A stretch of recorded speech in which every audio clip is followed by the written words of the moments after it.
भगवान कैसे हैं? सच्चित आनंद। भगवान सच्चिदानंद है। जो सतस्वरूप है, सत्य। सत्य क्या है? चित क्या है? आनंद क्या है? अच्छा, आपको आनंद कहाँ मिलता है? और सच्चा कौन लगता है? बताओ, सच्चा कौन, झूठा कौन? कौन सच्चा? कौन सच्चा? कौन? भगवान ही सच्चे हैं। बाकी संसार के बातें, संसार के लोग आज कुछ कहते हैं, कल कुछ कहने लग जाते हैं। जो लोग आज आपको अच्छा कह रहे हैं, वही लोग कल आपको बुरा कह सकते हैं। ये दुनिया आपको अच्छा या बुरा क्यों कहती है? बताओ। ये दुनिया आपको अच्छा भी कहती है और ये दुनिया आपको बुरा भी कहती है। यदि आप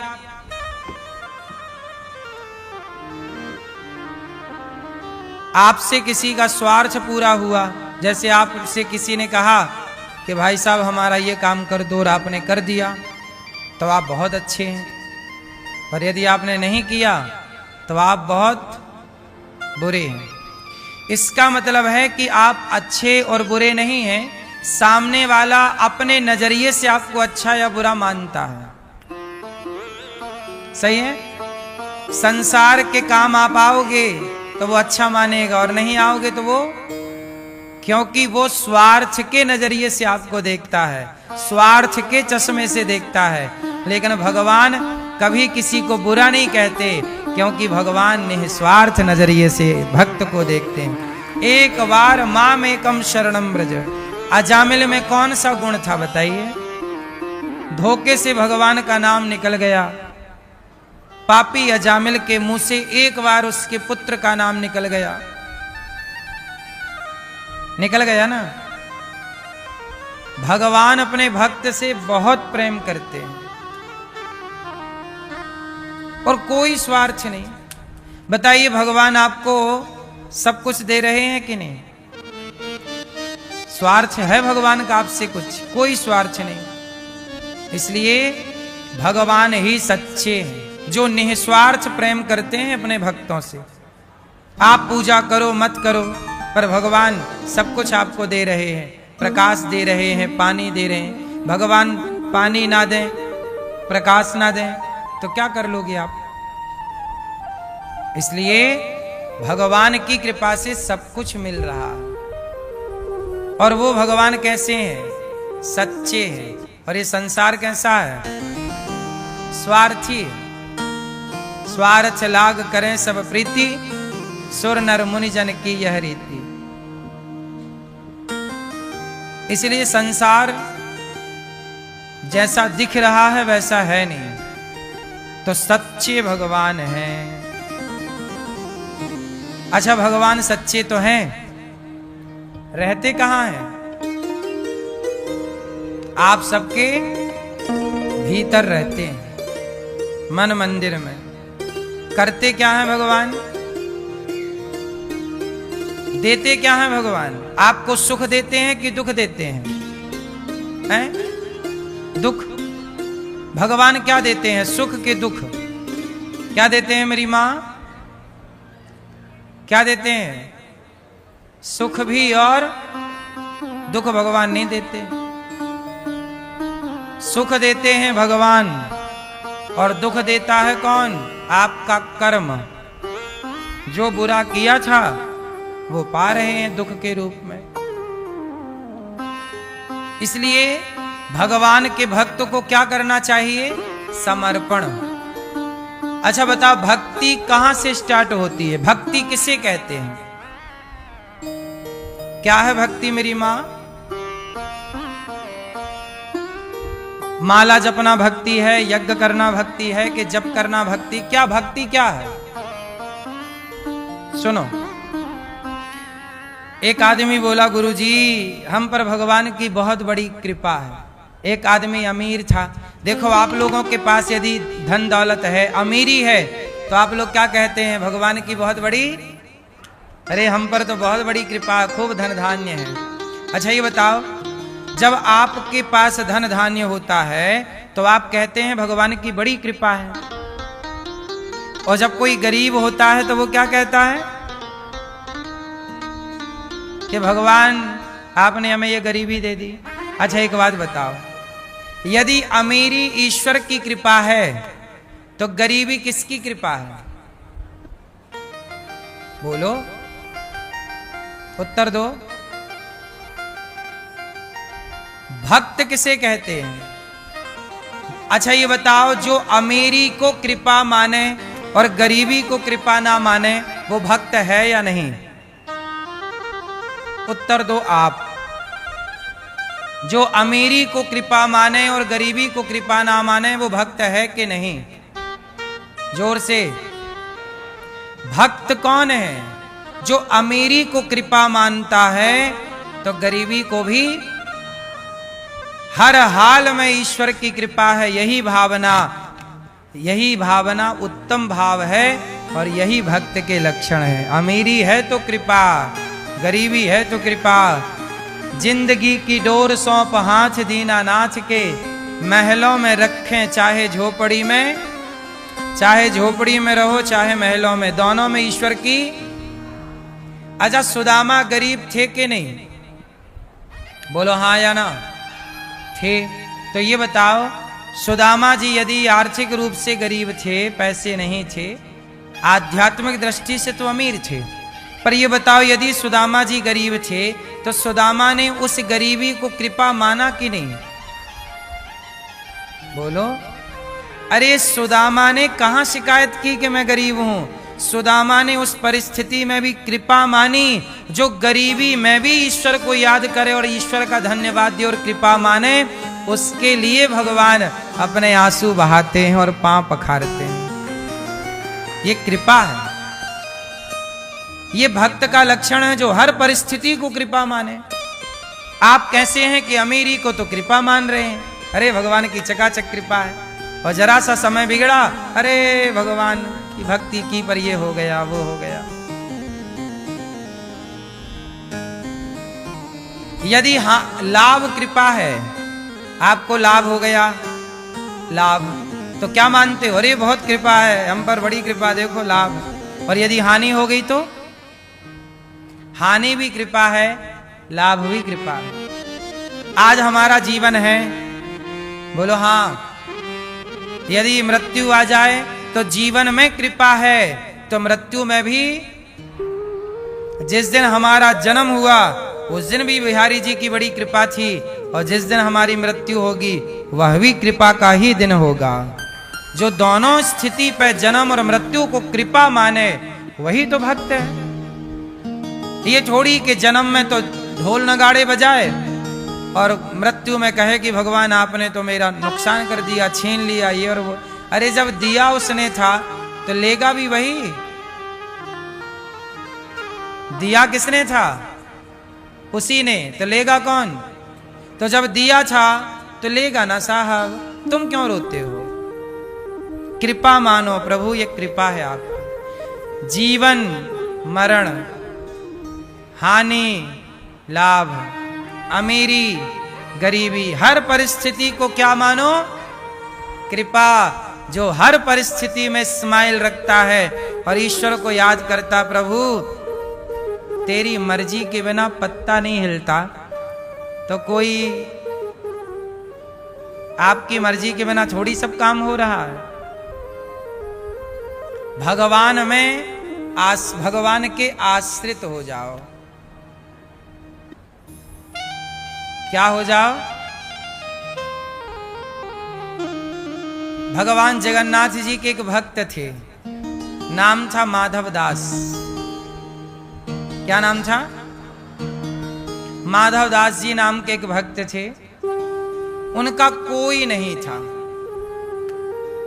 केवल जगन्नाथ जी थे। वो जगन्नाथ जी के मंदिर के आसपास रहते, जो मिल जाता प्रेम से पाते और जगन्नाथ जी का केवल नाम जपते, हे जगन्नाथ जगन्नाथ स्वामी नयन पथगामी, जगन्नाथ स्वामी भगवान के आश्रित, कोई नहीं था इस धरती पर उनका भगवान के सिवा। एक दिन माधवदास जी भ्रमण करने निकले तीर्थों का, तो जगन्नाथ जी बोले माधवदास जी हमें भी ले चलो। भगवान जगन्नाथ जी माधवदास जी से बात किया करते थे, तो जगन्नाथ जी बोले माधवदास जी हमें भी ले चलो। आपको पता है मेरी माँ, आप सुनकर आश्चर्य मानेंगे और पता नहीं आप विश्वास करेंगे कि नहीं करेंगे, पर मैं एक बात कह दूं, शास्त्रों में भक्तमाल में ये बात लिखी है, मैंने भी पढ़ी है, कि पहले के जमाने में जो मंदिर में भगवान हुआ करते थे वो अपने भक्तों से बात किया करते थे।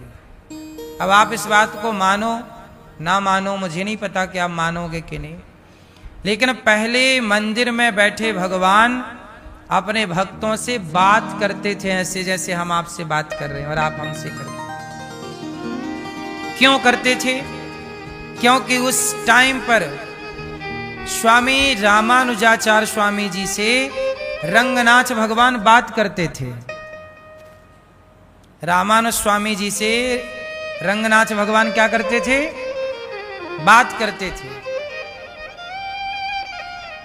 रामानुज स्वामी रामानुजाचार्य जी जगन्नाथ जी पहुंचे तो जगन्नाथ भगवान रामानुज स्वामी जी से बात करते थे। उस जमाने में इस तरह की भक्ति थी कि भक्त और भगवान के बीच में कोई पर्दा नहीं था।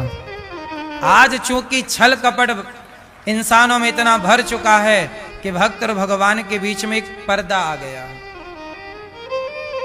पहले ये पर्दा नहीं था। बिहारी जी में भी पर्दा कहां था पहले? इतने निश्चल भाव से भक्त दर्शन करते थे कि बिहारी जी उनके पीछे भाग जाते थे, भक्तों के पीछे पीछे चले जाते थे। तब से फिर पर्दा पड़ा कि भगवान भाग ना जाएं भक्तों के पीछे।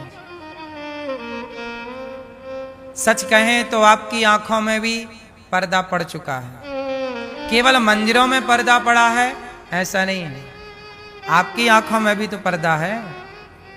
अभिमान का पर्दा है, मोह का पर्दा है, अज्ञानता का पर्दा है, छल का पर्दा है, कपट का पर्दा है, ईर्ष्या का पर्दा है। उस जमाने में जो भक्त लोग हुआ करते थे, ना उनके मन में तनिक भी छल, ना कपट, ना ईर्ष्या, ना द्वेष, ना कोई मलिनता थी। जब निर्मलता थी तो भगवान बात किया करते थे। निर्मल मन जन सो मोहि पावा, मोहि कपट छल छिद्र न भावा। और जब से एक कपट का पर्दा आया तब से भगवान चुप बैठे, करते रहो।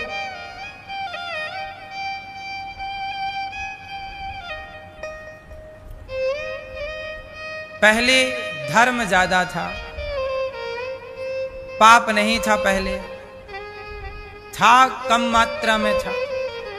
आज पुण्य और सत्य कम मात्रा में बचा है। तो माधवदास जी से जगन्नाथ जी बात करते थे।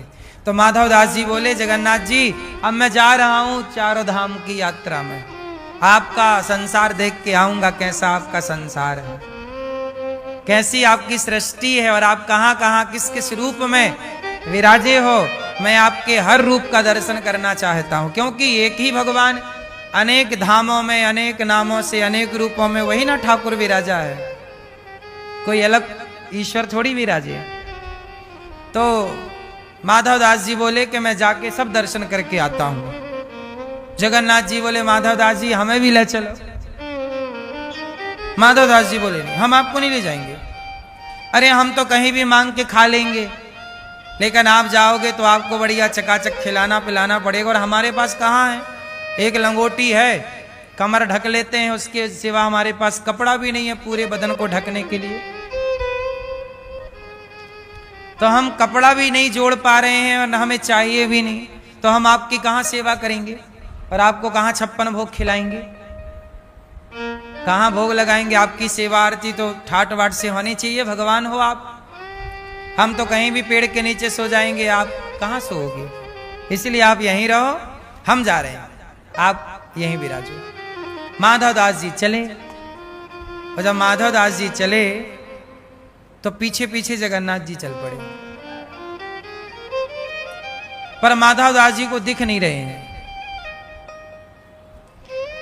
अब माधव दास जी को ना चले और जगन्नाथ जी के मंदिर के जरा आगे चले, पुरी से बाहर निकले कि उन्हें बहुत जोर की भूख लगाई माधव दास जी को। और जैसे ही भूख लगी, बोले मुझे भूख तो ऐसे लगती नहीं है, आज जल्दी भूख क्यों लगाई, इतने बजे भूख तो लगती नहीं है, पर लगाई तो चलो मांग लेते हैं। तो वहां एक मैया थी, तो मैया से कहा, मैया वैसे देखो अभी भोजन का टाइम तो है नहीं, पर आप यदि आज्ञा करो तो हमें भूख लगी है, कुछ हमें बना के दे सकती हो। तो मैया बोली कि चलो तुम तो साधु हो, आओ महाराज बैठो। मैया ने कहा आप बैठो, मैं आपके लिए बनाती हूँ। तो बनाई मैया भोजन, और भोजन में जब भोजन बनाया तो परोसने लग गई, थाल लगाई और थाल में बढ़िया जो भी बनाया होगा उन्होंने परोसा, और वो परोसती जा रही है। बूढ़ी अम्मा रोती जा रही है, आंखों में आंसू बह रहे हैं। तो माधव दास जी ने कहा, मैया तुम रो रही हो, क्या हुआ। अरे महाराज ये बताओ तुम कहाँ जा रहे हो।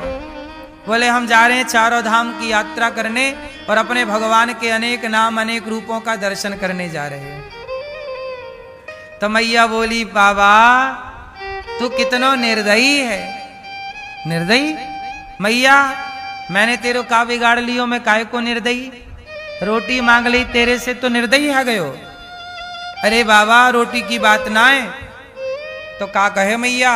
अरे मैया बोली, बाबा ये तेरे संग इतनो प्यारो बच्चा है, छोटो सो छोरा, यो को तू लेके कहाँ डोलेगो, कहाँ कहाँ जाएगो, या के पाँव में कांटे कंकड़ चुभेंगे, और कहाँ तू या को भोग लगाएगो, कहाँ खवाए पिवाए, या की महतारी बाप कहाँ है, या के माँ बाप कहाँ है। तो माधव दास जी बोले कि कौन बालक की बात कर रही हो। अरे बाबा तू को पतो ना है, तेरी थाली में तेरे संग खा रहे हो बालक तो को दिखे ना है। ना मैया मोको तो ना दिख रहे हो। तब माधव दास जी ने अपनी प्रेम की दृष्टि से जब देखा तो उनके साथ उनकी थाली में जगन्नाथ जी भोजन कर रहे थे बाल रूप में। कहा कि प्रभु आप यहां।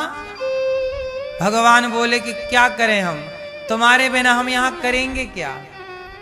देखो जरा, ये बातें कोई कल्पना नहीं है, इस धरती पे इस कलयुग में घटी ये सत्य सत्य घटनाएं हैं जो लिखी हैं।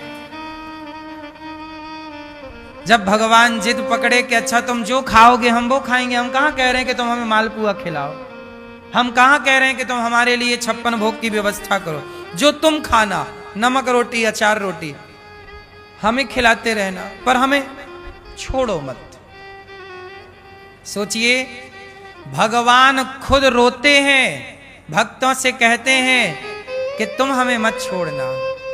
आप भगवान को छोड़कर संसार में बड़े प्रसन्न होते हैं, धन दौलत मिल जाने पर आप बहुत प्रसन्न होते हैं। भगवान रोते होंगे कि देखो मुझे छोड़ करके धन दौलत को अपना मान लिया इन्होंने।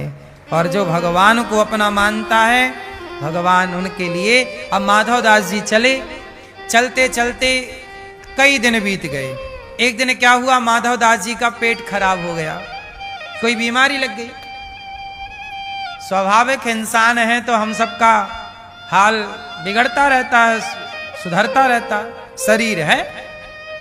अब माधव दास जी के एक दिन हो गया पेट खराब, तो वो ना समुद्र के किनारे थे, कहीं गांव था बगल में, वहां सागर भी था समुद्र भी था। तो वहां एक गुफा सी थी पत्थर की। तो माधव दास जी आज स्वास्थ्य खराब था तो वहीं गुफा में विराजे थे, पर बार बार ना उन्हें शौच करने जाना पड़ रहा था, पेट खराब था तो बार बार शौच करने जाएं। अच्छा उनके पास लंगोटी 2-3 ही थी। तो क्या हुआ कि वो शौच करने जाएं तो उनकी इतनी भी हिम्मत नहीं थी कि वो अपनी लंगोटी धुल सकें। तो लंगोटी बगल में रख देते कि श्वास ठीक होगा तो धुलूंगा, वरना वो मल से भरी लंगोटी। जब थोड़ा होश आया तो देखा कि उनकी लंगोटी धूप में सूख रही थी, सूख रही। अब कहा कि भाई मेरे साथ तो कोई नहीं है। अच्छा, उन्होंने फिर भगवान से निवेदन कर दिया कि आप जाओ, हम आपको लेके नहीं जाएंगे। तो भगवान फिर वहां से उनकी दृष्टि में चले गए, पर भगवान गए नहीं, उन्हें दिख नहीं रहे थे, पर भगवान थे साथ में। अब उनकी लंगोटी धूप में सूख रही है, और एक लंगोटी जो बाहर बगल में रखे थे मल से भरी, वो भगवान समुद्र में ले जाके साफ कर रहे थे। अब जब उन्होंने फिर दृष्टि डाली, प्रेम से देखा, तो भगवान उनकी लंगोटी धुल रहे थे। जब लंगोटी धुल कर आए तो भक्त रो रहे हैं। माधव दास जी रोने लगे, प्रभु ये क्या किया आपने, हमारी लंगोटी आप धुल रहे हैं। तब भगवान ने कहा कि माधव दास ये बता कि तुम्हारा मेरे सिवा कोई है। माधव दास जी ने कहा, प्रभु ये तो सही है कि मेरा आपके सिवा कोई नहीं है। तो भगवान बोले कि जब मेरे सिवा तुम्हारा कोई नहीं है तो तुम्हारी इस हाल में सेवा कौन करेगा, मैं ही तो करूंगा, क्योंकि मेरे सिवा तुम्हारा कोई नहीं है। बस याद रखिएगा, सुनहरी मैंने निर्बल केवल राम। यदि आपका कोई नहीं है और आपने समर्पण किया है तो हमारा भगवान इतना दयालु है कि वो तुम्हारे जूठे बर्तन भी और तुम्हारी लंगोटी भी साफ करने को तैयार है। प्रेम में बिक जाते हैं भगवान। कोई खरीदने वाला हो तो खरीद ले, बिक गए भगवान। मोहन प्रेम बिना नहीं मिलते, चाहे कर लो कोटि उपाय। जटायु पक्षी थे। जटायु कौन थे? पक्षी। पर पक्षी जटायु को जब राम ने पंख कटे देखे और जटायु राम राम पुकार रहे, तो भगवान ने जटायु को उठाकर गोद में बिठा लिया, गोद में लिटा लिया, और अपने जटाओं से जटायु जी के पंख साफ कर रहे हैं। पंख ऐसे जटाओं, जटा बड़ी बड़ी है ना राम जी की, बाल, उससे जटायु के पंख साफ कर रहे हैं ऐसे ऐसे।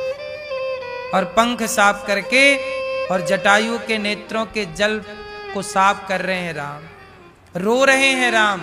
दशरथ जी रो रहे थे, राम ना जाओ, राम ना जाओ। बाप पिता के दुख पर राम दुखी ना हुए, पर जटायु के इस प्रेम पर राम रो पड़े हैं। जटायु आपने पक्षी होकर हमारे लिए आपने अपने प्राणों का त्याग कर दिया, पंख कट गए आपके। अविरल भगति मांग बर गीध गयऊं हरिधाम, तेहि की क्रिया यथोचित निज कर कीन्ही राम। राम जी ने जटायु जब प्राण त्याग दिए, भक्ति मांगी, तो उनका अंतिम संस्कार राम ने किया, उनका पिंडदान राम ने किया। जटायु को पिता का सम्मान दिया श्री राम ने। जटायु एक पक्षी है और उस पक्षी को किसका सम्मान दे रहे हैं? पिता का। आज भी देखो, राम की कथा बिना जटायु की कथा के पूरी नहीं होती। जहां राम का नाम होगा वहां जटायु जी का नाम भी होगा। भगवान अपने भक्तों को अपने से ऐसे जोड़ लेते हैं कि उन भक्तों के बिना भगवान ही अधूरे अधूरे लगते हैं। भगवान भी भक्तों से ही तो पूरे होते हैं। यदि भक्त ना हो तो भगवान पूरे कैसे हो? जटायु ना हो, शबरी ना हो तो राम की कथा पूरी कैसे होगी? जटायु की कथा ना हो, शबरी की कथा ना हो, केवट की कथा ना हो तो राम की कथा पूरी हो सकती है? राम की कथा इन भक्तों की कथा से पूरी होती है। भक्तों की कथा होगी तो भगवान की कथा अपने आप हो जाएगी।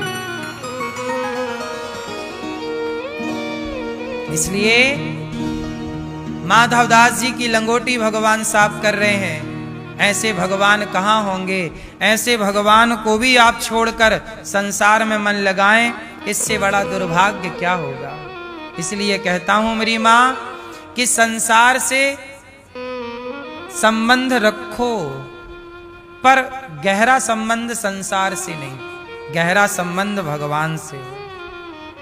संसार से बाहरी व्यवहार अच्छा है, आंतरिक बात, आंतरिक वार्ता भगवान से। भगवान ही अपने हैं, इसलिए भगवान से संबंध जोड़ करके रखिए। भगवान ही विश्व की उत्पत्ति, पालन, संहार, विश्वोत्पत्ति आदि हेतवे।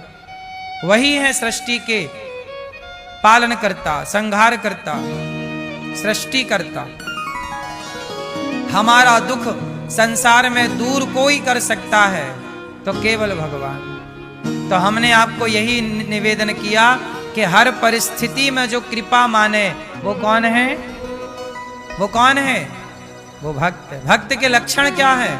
सुख में भी कृपा तो दुख में भी, हानि में कृपा तो, जीवन में कृपा तो, मृत्यु भी ईश्वर की कृपा। अच्छा, कुछ बीमारियां ऐसी हैं जो डॉक्टर ठीक कर देते हैं, बोलो हाँ। लेकिन कुछ बीमारियां हैं जो ठीक नहीं होती। लाख रुपया आपने खर्च कर लिया, बड़े बड़े डॉक्टरों को आपने दिखाया, अमेरिका के डॉक्टरों को भी आपने दिखा दिया, लेकिन आपकी बीमारी जा नहीं रही है। इसका मतलब है कि वो बीमारी नहीं है। वो क्या है? वो तुम्हारे कर्मों का दंड उस बीमारी के रूप में मिला है। तो वो कर्म दंड हैं, भोगते रहिए। और उस हाल में भी ये सोचिए ईश्वर की कृपा है।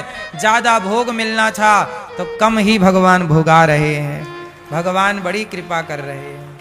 बड़ा कष्ट होना था तो तनिक में निपटा रहे हैं। ये ईश्वर की कृपा नहीं तो क्या है? भगवान की कृपा आप समझ नहीं पाते।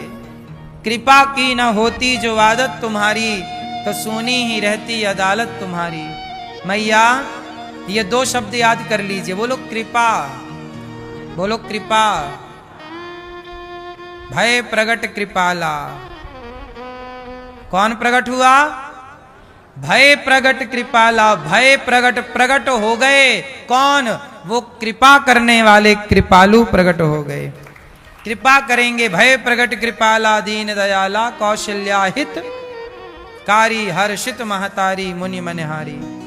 वो प्रकट हो गए हम पर कृपा करने के लिए। इसलिए हम पर कोई कृपा करे ना करे, मेरे भगवान श्रीमन्नारायण सदा उनकी कृपा है। इसलिए आप सदा कृपा का अनुभव करिए। हर परिस्थिति में खुश रहिए, प्रसन्न रहिए। बीमारी है, इलाज कराओ। नहीं जा रही है, समझ लो कि ये तुम्हारे कर्मों का, भीष्म पितामह बाणों की सैया पर लेटे हैं। ये क्या था उनके कर्मों का? बोलो, कर्मों का दंड था। गोस्वामी श्री तुलसीदास जी को एक मुगल राजा ने बुलाया दरबार में।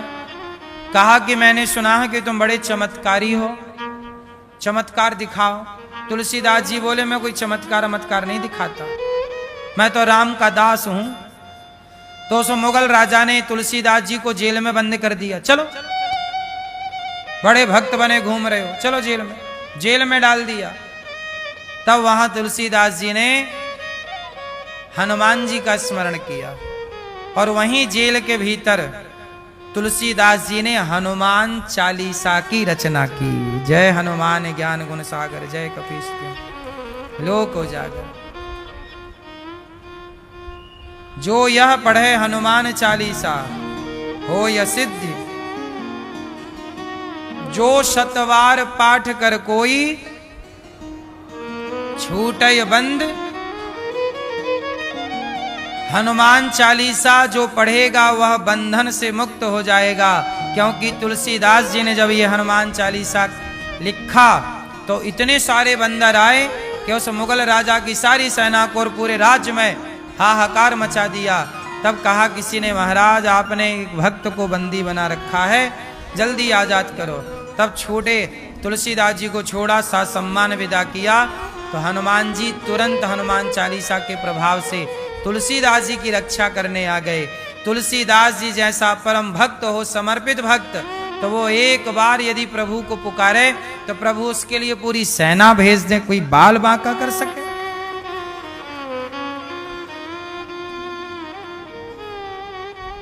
भरोसा तो हो।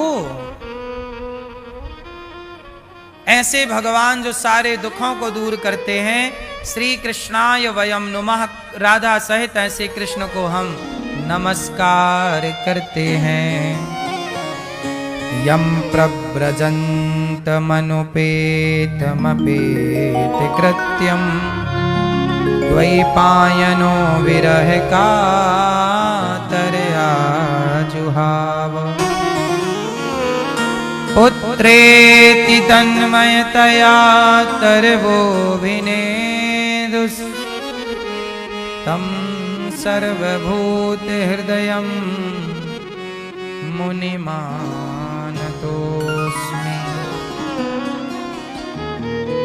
सुखदेव भगवान का प्राकट्य हुआ और जन्म लेते ही भगवान का चिंतन करने चले गए।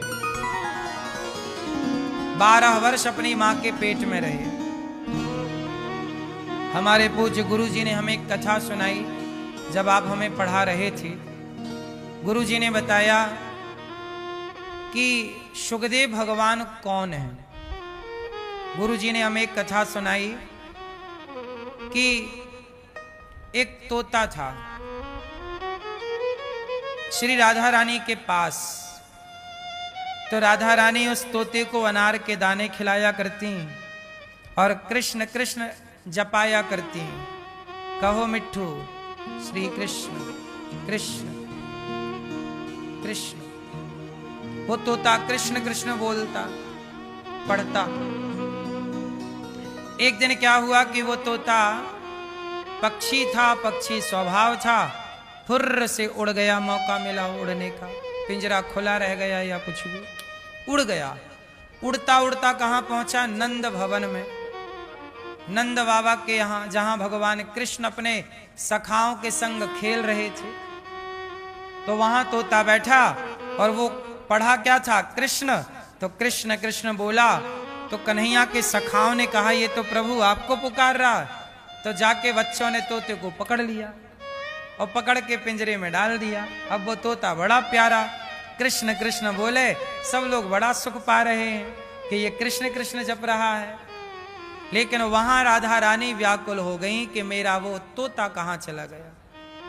श्री राधा रानी व्याकुल हो गई और कृष्ण कृष्ण कहने वाले उस तोते को पुकारने लगी, कहां मेरा शुक, कहां मेरा शुक, हा सुख शुक शुक, कहां चले गए तुम? पिता से कहा, श्री वृषभानु जी ने सेना तैयार की, देखो भाई वो तोता कहां है। सेना तैयार हुई ढूंढने के लिए तोते को। राधा रानी ढूंढ रही हैं, सखियां ढूंढ रही हैं। सोचिए वो तोता कितना भाग्यशाली है, उस तोते को खुद श्री राधा रानी खोज रही हैं। चल पड़ी, पता लगा कि वो तो नंद महल में है। वृषभानु जी गए, लोग गए, राधा रानी भी पहुंची। कहा ये तोता हमारा है। कन्हैया बोले, कन्हैया के मित्र बोले नहीं नहीं ये तो हमारा है, ये तो हमने पकड़ा है। राधा रानी बोली हमारा है। कन्हैया के मित्रों ने कहा हमारा है। अब कौन निर्णय करे कि ये तोता किसका है? तब कहा वृषभानु जी ने कि चलो तोते से ही पूछ लेते हैं कि भाई तू ही बता किसका है। तो नंद बाबा और वृषभानु जी ने पूछा कि तोता शुक बताओ तुम किसके हो? तब तोते ने कहा कि मैं तो श्री राधा रानी का हूं। तो बोली कि जब राधा रानी के हो तो तुम राधा राधा जपो मुख से, तुम कृष्ण कृष्ण क्यों जप रहे हो? बोले जो राधा का है, जो राधा का हो चुका वही तो कृष्ण कृष्ण जपेगा। राधा रानी ने ही मुझे ये पाठ पढ़ाया है, उन्होंने ही तो कहा है कि कृष्ण कृष्ण कहो। तो राधा जी तोते को पाठ पढ़ाती हैं, कृष्ण कृष्ण कहो। तो वो तोता राधा जी लेकर चली गई। एक दिन क्या हुआ कि भगवान श्री कृष्ण गए बरसाना और बरसाने में भगवान कृष्ण ने अपने मित्रों के साथ और राधा रानी अपनी सखियों के साथ इन्होंने लुका छिपी का खेल खेला। चलो खेल खेलते हैं। आप लोगों ने बचपन में खेल खेला लुका छिपी? छिप जाते हैं फिर ढूंढते हैं, पहला ये दूसरा ये तीसरा। तो राधा रानी पहले भगवान कृष्ण छिपे, उनकी टोली छिपी और दाम पड़ा राधा रानी पर। तो राधा रानी दाम दे रही हैं। अब वो ढूंढ रही हैं श्री राधा रानी कृष्ण को। तो राधा रानी ने तो बहुत कम टाइम पे ढूंढ लिया। कृष्ण ये, मनसुखा ये, श्री रामा ये, मधुमंगल ये, सबको खोज लिया। अब बारी आई राधा रानी के छिपने की और प्रभु पे दाम पड़ा भगवान कृष्ण पर। अब जब दाम पड़ा तो भगवान थक गए पर राधा रानी को ढूंढ ना पाए। तब भगवान कृष्ण ने तोते से कहा, आप बताओ, तुम जानते हो ना राधा जी कहाँ छिपी हैं? बताओ किशोरी जी कहाँ हैं, लाडली जी कहाँ हैं, बताओ। तोते ने बता दिया धीरे से, वहां जाओ वहां छिपी। कन्हैया गए और पकड़ लिया श्री राधा रानी को। वो जब पकड़ी गई तो किसी सखी ने कहा कि राधा, ये तोते ने बताया है पता, वरना कन्हैया थोड़ी ढूंढ पाते। तब राधा जी को आई। देखो राधा रानी को क्रोध आया हम ये नहीं कह सकते, राधा जी ने उस तोते पर कृपा की। क्या कृपा की? राधा रानी ने उस तोते पर कृपा की और कृपा पूर्वक श्राप दिया।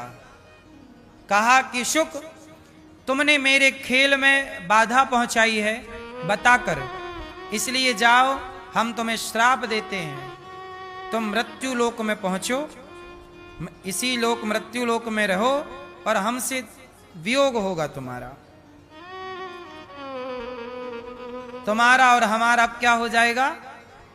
वियोग होगा, दूरी होगी, क्योंकि तुमने हमारे सुख में खेल में बाधा पहुंचाई है। तोता तो रोने लगा, मां क्षमा करो, मैं आपसे दूर कैसे रह सकता हूं, आपके बिना मैं कैसे रहूंगा मां। तब भगवान कृष्ण की ओर तोते ने कहा, प्रभु मैंने आपकी मदद की है राधा रानी के छिपे होने पर बताने, अब आप मेरी मदद करो, आप मुझे इस श्राप से मुक्त करो।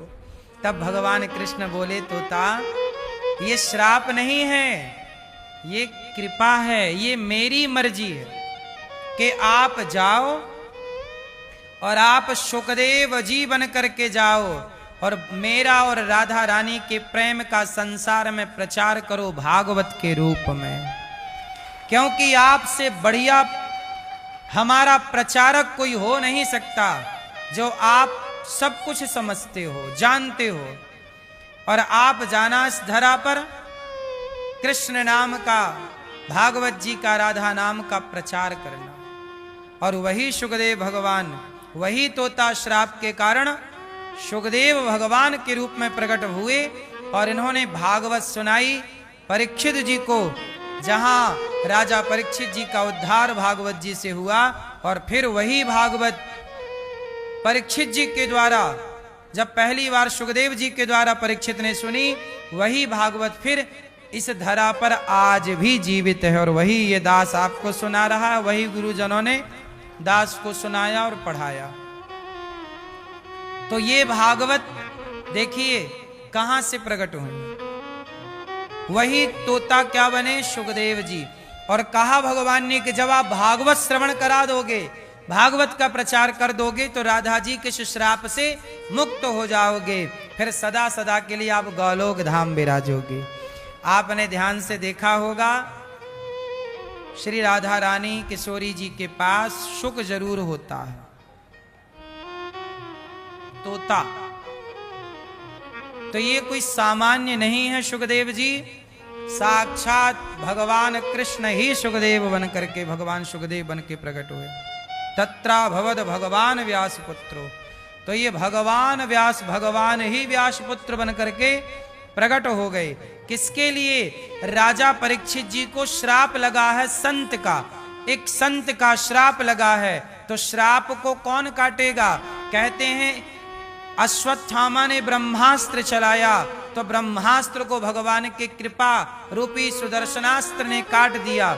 लेकिन जब ब्राह्मण का श्राप लगा तो श्राप को कौन काटेगा? बोले भागवत श्रवण किया तो श्राप कट गया परीक्षित जी का, और श्राप से मुक्त होकर परीक्षित जी की परम गति हो गई। तो भागवत जी वह है जो श्राप से भी मुक्ति मिलती है।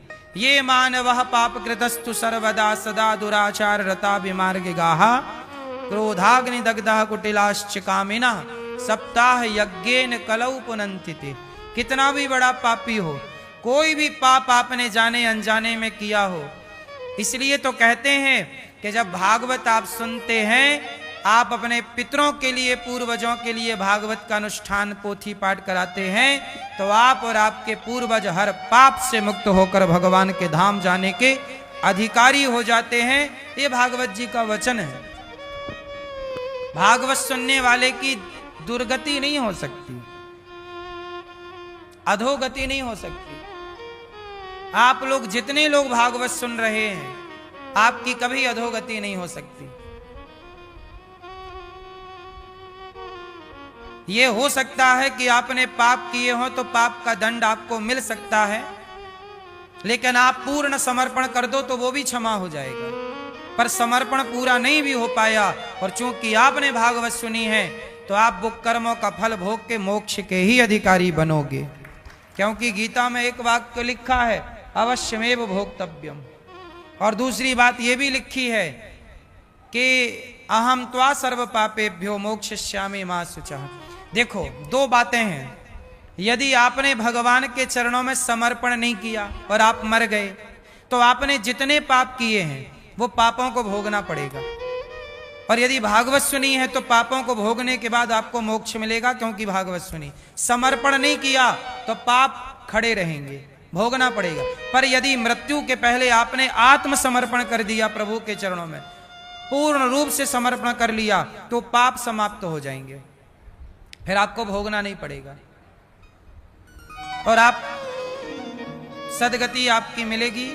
इसलिए कहता हूं कि भक्तों का पहला लक्षण है समर्पण। सन्मुख हो ही जीव मोहि जबहि जन्म कोटि अघना सहित वही। क्या बात कही है, समझो। जन्म कोटि, कोटि जन्म का मतलब क्या हुआ?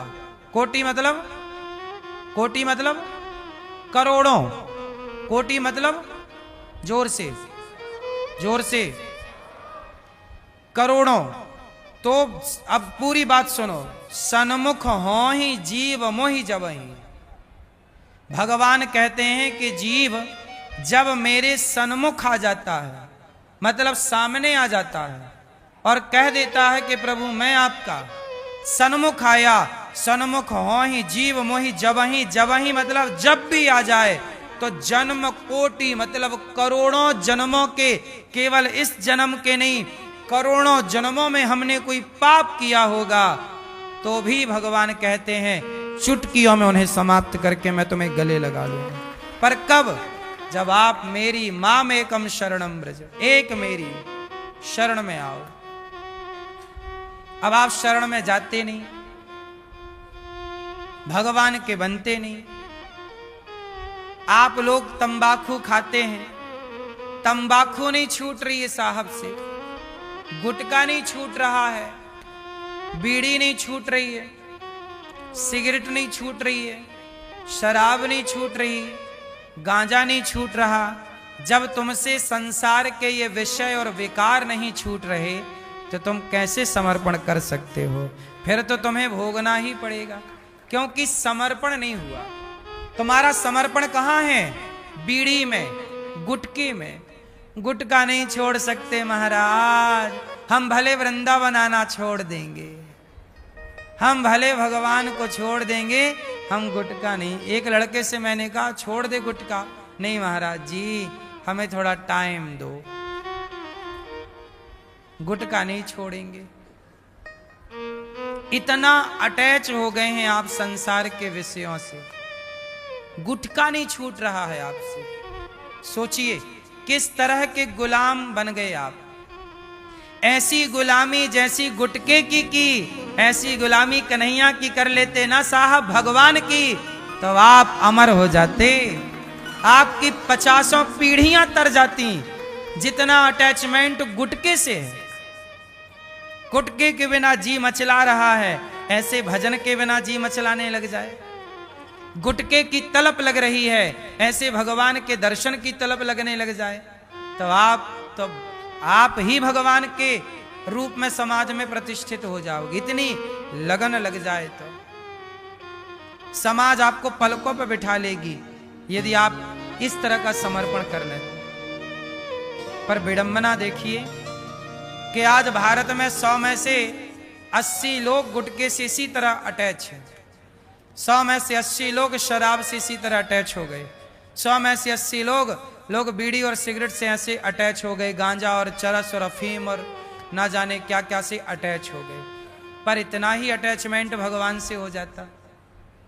मीराबाई का भी ज्यादा अटैचमेंट नहीं था, बस इतना ही था जितना अटैचमेंट आज गुटखा वाले का गुटखा से है, इतना ही मीरा का गिरधर गोपाल से हो गया। इतने से प्रेम में भगवान कहते हैं कि भक्त जहां एक पग धरे तहां धरूं मैं 60। आप भगवान के लिए एक पग धरिए, भगवान आपके लिए 60 कदम रखते हैं। भक्त जहां एक पग धरे तहां धरूं मैं 60, आगे आगे भक्त चले कबहू न छोड़ूं साथ। तो ये भगवान कह रहे हैं कि एक बार मेरी ओर आ तो सही, मां में कम शरणम ब्रज, एक मेरी शरण में आ, फिर देख अहम त्वा सर्व पापेभ्यो, मैं तेरे सारे पापों का नाश करके मोक्षयिष्यामि मां शुचा, मोक्ष का अधिकारी ना बना दूं तो कहना। पर आप आते कहां हो? आप गुलाम हो गए जिह्वा के, मुर्गा खाने की आदत लग गई, मछली खाने की आदत लग गई। जितनी आदत मछली खाने की, मुर्गा खाने की जिह्वा को लगी, काश इतनी आदत जिह्वा को भगवान का नाम जपने की लग गई होती तो कल्याण हो जाता। जिह्वा को नाम जप की आदत नहीं लगी, पर मुर्गा और मछली खाने की आदत लग गई। धिक्कार है तुम्हारी जिह्वा को।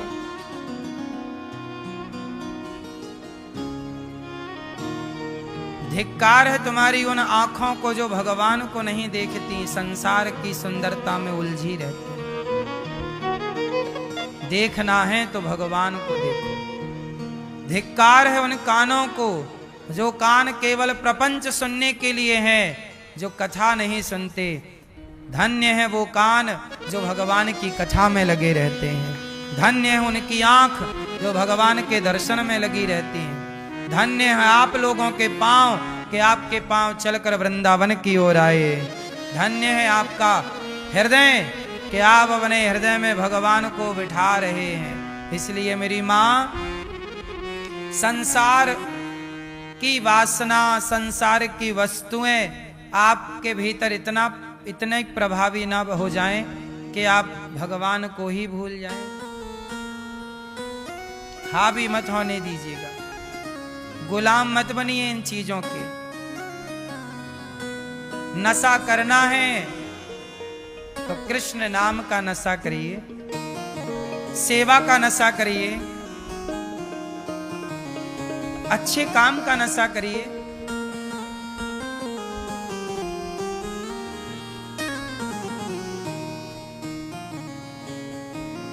अच्छे काम कीजिए।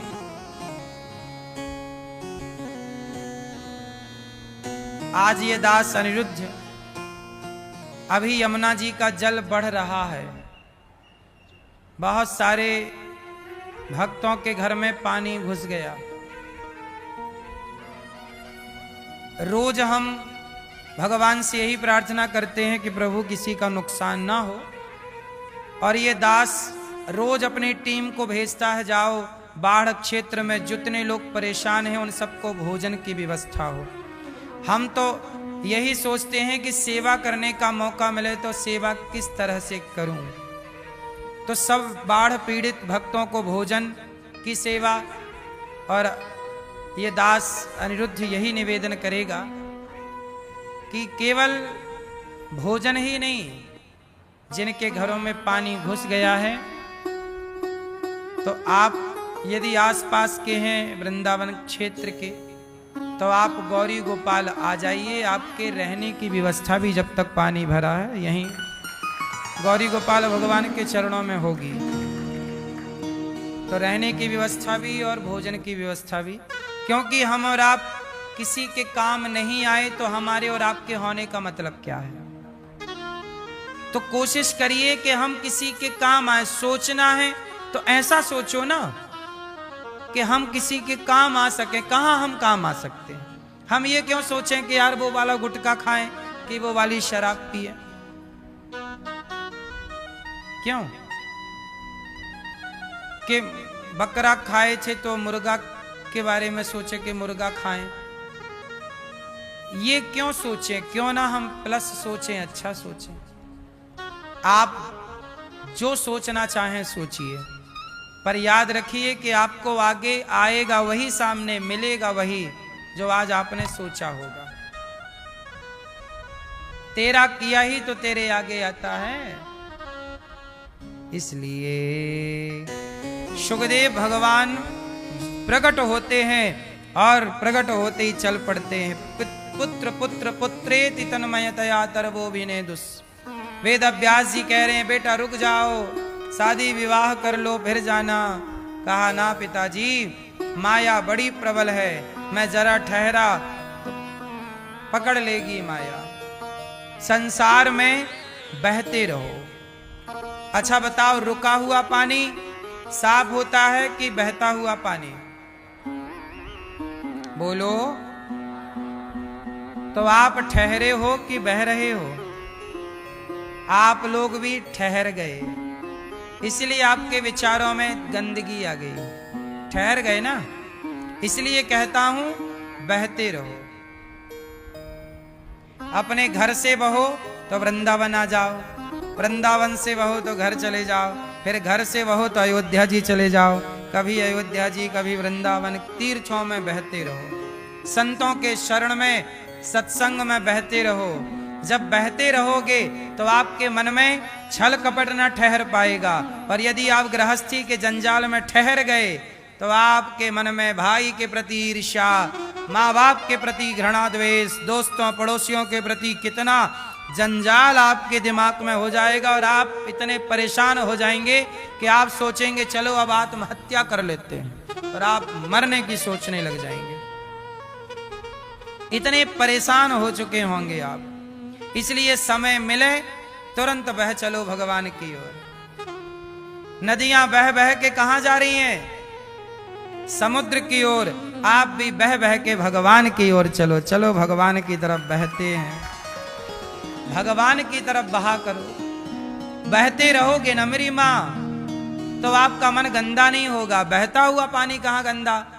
आपका मन यदि रुक गया कहीं एक जगह, गंदा हो गया। आपका मन एक जगह किसी एक स्त्री में रुक गया, किसी पुरुष में रुक गया ना, गंदा हो गया। इसलिए मन किसी एक जगह ना लगकर भगवान के चरणों में, किसी स्त्री में ना लगकर, किसी पुरुष में ना लगकर, किसी वस्तु में ना लगकर, वस्तु में तनिक भी लगा, व्यक्ति में लगा, पत्नी पति मतलब पराई स्त्री पराई पुरुष में लगा, गंदा। हटने मत दो भगवान के चरणों से। यही तो दिक्कत है, आप लोग अपने मन पे कंट्रोल नहीं कर पाते। आज आपका मन कुछ, अभी आप कथा सुन रहे हैं, आपका मन बहुत अच्छा है अभी, वाह वाह बहुत बढ़िया, क्या बात कह रहे हैं महाराज जी, अच्छा लग रहा है। लेकिन जैसे ही आप यहां से उठोगे घंटे भरवा सब भूल जाओगे। फिर आप ऐसी वही मुर्गा, वही मछली, वही शराब खुल रही है। अभी आप यहाँ बैठे हैं तो लग रहा है नहीं नहीं बात ठीक है, शराब नहीं पीना, भगवान में मन लगाएंगे, अच्छे काम करेंगे, हम भी सेवा करेंगे। पर अभी उठोगे थोड़ी देर बाद फिर वही। क्यों? क्योंकि आपके जीवन में कुसंग की मात्रा ज्यादा है और सत्संग की मात्रा, इसलिए आप पर कुसंग हावी होता है। सत्संग की मात्रा जब ज्यादा हो जाएगी, नित्य सत्संग करोगे, तब सत्संग कुसंग पर हावी हो जाएगा। अभी कुसंग सत्संग पर। अभी आप लोग महीने में कितने दिन कथाएं सुनते हो? बताओ आप लोग कितने दिन, भैया आप कितने दिन सत्संग करते हो महीने में? हैं? कितने दिन? पहली बार? कितने मिनट कितने घंटे रोज सुनते हो कथा? मतलब कभी आप सुनते हो, कभी नहीं सुनते। क्या हो रहा है कि कुसंग हो रहा है ज्यादा, सत्संग हो रहा है कम। जब सत्संग होगा कम और कुसंग होगा ज्यादा, सत्संग होगा कम, कुसंग होगा ज्यादा, तो रंग किसका चढ़ेगा? ज्यादा वाला ही तो प्रभाव डालता है जीवन में। इसलिए कुसंग को करिए कम, संसार की संगत करिए कम और सत्संग करिए ज्यादा, तब जाके आपके जीवन में फिर भक्ति का रंग चढ़ेगा। सुखदेव भगवान को हम प्रणाम करते हैं। बाद में सुखदेव जी पढ़ने व्यास जी से आए और उन्होंने पढ़ के फिर परीक्षित जी को भागवत सुनाई। सूत जी महाराज आए, शानुकादि ऋषियों ने प्रणाम किया और सूत जी से कहा कि हमें कथा सुनाइए। तब कहा सूत जी ने, प्रीति शौनक चित्ते ते यतो वच्मि विचार्य सर्व सिद्धांत निष्पन्नम संसार भय नाशनम, संसार के भय से मुक्त करने वाली कथा हम आपको सुनाते हैं। काल व्याल मुखग्रास त्रास निर्णास हेतवे श्रीमद् भागवतम शास्त्रम कलौ कीरेण भासितम। काल के मुख में दबा हुआ प्राणी यदि बचना चाहे इस कलिकाल में, तो भागवत के अतिरिक्त कोई उपाय नहीं है। इसलिए मूल उद्देश्य है कि आप सत्संग से जुड़े, संतों से जुड़े और भागवत सुने। जन्मांतरे भवेत पुण्यम तदा भागवतम लभेत। जन्म जन्म के पुण्यों का जब उदय होता है तब भागवत श्रवण करने का क्या अवसर मिलता है? तब भागवत सुनने का मौका मिलता है। आप लोग क्या समझ रहे हैं? आप लोग यहाँ वृंदावन आके बैठ गए भागवत सुनने? नहीं, आपने जरूर कोई पुण्य किया होगा। कहते ना, बिहारी जी की महफिल को बिहारी जी सजाते हैं और वृंदावन वही आते हैं जिन्हें बिहारी जी बुलाते हैं। आप आए नहीं हैं, आपको बिहारी जी ने बुलाया है कि आओ सत्संग करो, कथा सुनो। क्या सुनो? कथा सुनो। एक बार परीक्षित जी भागवत सुन रहे थे कि देवताओं के राजा इंद्र अमृत लेकर के आए और देवताओं के राजा ने कहा, हे सुखदेव जी, ये स्वर्ग का अमृत आप ले लो, परीक्षित को पिलाओ, और ये कथा का अमृत आप हमें पिलाओ। तब सुखदेव जी हंसे और हंसते हुए बोले, क्वा सुधा क्व कथा लोके क्व कांचा क्व मणिर्महान। कहाँ कांच का टुकड़ा? आपके स्वर्ग का अमृत है कांच का टुकड़ा और भागवत है मणि। स्वर्ग का अमृत कोई काम का नहीं। भागवत ज्यादा अच्छी है कि स्वर्ग का अमृत? स्वर्ग का अमृत पीने वाले को स्वर्ग मिलता है और भागवतामृत पीने वाले को भगवान मिलते हैं। तो हम स्वर्ग का क्या करेंगे? भगवान मिल जाएंगे तो स्वर्ग कोई बड़ी बात है। हम स्वर्ग करेंगे क्या जाके? आपको स्वर्ग जाना है? मैया आप स्वर्ग जाएंगे? भैया कहाँ जाओगे फिर? कहाँ जाओगे? हैं? मैया आप कहाँ जाओगी? स्वर्ग जाओगी? कहाँ जाओगी? हैं? सभाधाम? सभाधाम कहाँ है? ये आपने बनवाया अपने लिए अलग से?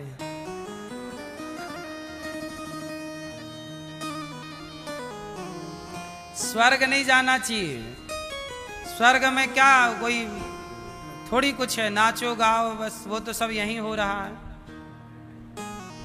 स्वर्ग से बढ़िया तो धरती है, इसलिए देवता भी धरती पे आने को तरसते हैं। दुर्लभो मानसो देहो देहि नाम क्षण भंगुरा। देवता भी सुर दुर्लभ सदग्रंथ निगावा, बड़े भाग्य मानुष तन पावा। देवता भी तरसते हैं यहाँ ने। जब देवता धरती पे आने को तरसते हैं, अच्छा ये बताओ, धरती पे ज्यादा सुंदरता है कि देवताओं के यहां ज्यादा सुंदरता है? धरती पे ज्यादा सुख वैभव है कि देवताओं के पास? बोलो। हाँ, धरती पे इतनी सुंदरता है कि धरती की स्त्रियों पे इंद्र मोहित हो गए। अहिल्या कहां थी? बोलो। धरती पे थी, यहां हम धरा पे ना थी अहिल्या माता। अहिल्या पर स्वर्ग का राजा मोहित हो गया, तो स्वर्ग के लोग नीचे वालों पे मोहित हो रहे हैं, तो हम नीचे वाले ऊपर वहां क्या करेंगे स्वर्ग जाके? इसलिए स्वर्ग वर्ग नहीं चलना अपने को। कहां चलेंगे? बैकुंठ, गोलोक। बैकुंठ लोग जहां भगवान विराजे हैं, भगवान के धाम, भगवान के पास। ये इंद्र के पास क्या करेंगे? भगवान के आगे तो ऐसे करोड़ों इंद्र हाथ जोड़े खड़े हैं। बोलो हाँ। भगवान के आगे तो ऐसे स्वर्गलोक करोड़ों हैं। स्वर्ग कोई बहुत बड़ी जगह, हवा बना रखा है स्वर्ग को आप लोगों ने। आपके कोई मर जाए घर परिवार में, आप बोलते हो स्वर्गीय फलाने जी, सबको आप स्वर्ग ही भेज रहे हो। स्वर्गीय फलाने, स्वर्गीय फलाने, आप लोगों ने प्रमोट किया है स्वर्ग को, इतना ज्यादा प्रचार कर रहे हो। हमें तो फ्री में बुलाएं, इंद्र स्वर्ग आओ तो नहीं जाएं। भाई भक्ति करने का फल, भगवान से प्रेम करने का फल स्वर्ग छोड़ी है, क्या है? ननाक पृष्ठम न च पारमेष्ठ्यम न सार्वभौमम न रसाधिपत्यम न योग सिद्धि अर्थ न धर्म न काम रुचि गति न चाहु निर्वाण जन्म जन्म रति राम पद यह वरदान नयान। बार बार बर मांगहूं हरस देहु श्रीरंग पद सरोज अनपायनी भक्ति सदा सत्संग। भगवान के भक्त को स्वर्ग नहीं चाहिए, भगवान के भक्त को भगवान का प्रेम चाहिए, भक्ति चाहिए। भक्ति सदा सत्संग सेवा कथा रस महो नितराम पिबत्वम। इससे बड़ा स्वर्ग क्या होगा? आप वृंदावन में हैं तो वृंदावन क्या है? क्या है? बोलो। वृंदावन भी अपने आप में बैकुंठ है। ये बैकुंठ में ही तो बैठे हो आप। धरती का बैकुंठ वृंदावन है। इसलिए स्वर्ग वर्ग न जाया करो, गेट से लौट आओ। कहां जाओगे? कहां मेरी मां? कहां? बैकुंठ चलो, गोलोक चलो। हाँ, अब नाथ कर करुणा बिलो कहूँ, देहु जो बर मांगहूँ, जेहि यौन जन्महु कर्म बसता राम पद अनुराग। जिस योनि में जन्म लूं तो प्रभु के चरणों में प्रीति बनी रहे, मुख और कछु ना चाहिए। बस राधा कृष्ण मिलै दे।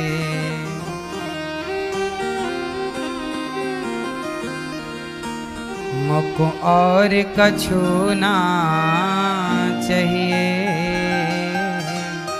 बस राधा कृष्ण मिलै दे। हमें और कुछ ना चाहिए, केवल भगवान का प्रेम, केवल भक्ति। प्रेम के सिवा और भक्त को चाहिए क्या और उससे होना क्या है? इसलिए आप लोग परेशान ना हुआ करो, है ना मेरी माँ।